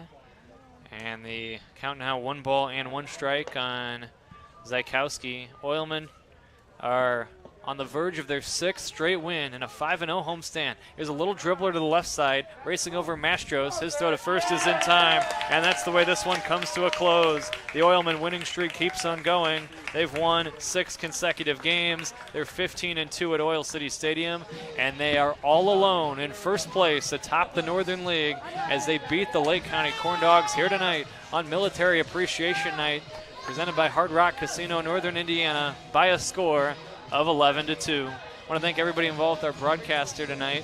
John Janiga, job well done on the camera. This game was produced by Zach Carr, Charlie Harris helping us out as well. For Noel Ferry, Brandon Vickers saying, I hope you enjoyed. And please stay tuned for the postgame show that features Zach when we come back. It's the Oilmen 11 and the Corn Dogs 2. The final score. Back with the postgame after this on the Northwest Indiana Oilmen Broadcasting Network. Rise and shine. All right. WJOB's Jim Deedlow starts your weekdays at 6 a.m. Jed in the region. And be sure to follow us on Facebook.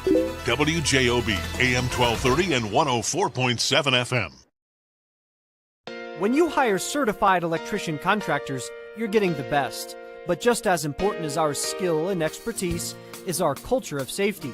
We know it's important to you, and we know it's important to them. Certified Electrician represents the NECA IBEW team, a team where safety and productivity go hand in hand. It's why our jobs finish on time and on budget. It's why owners that use us are repeat customers. Certified Electrician, working together, powering Northwest Indiana.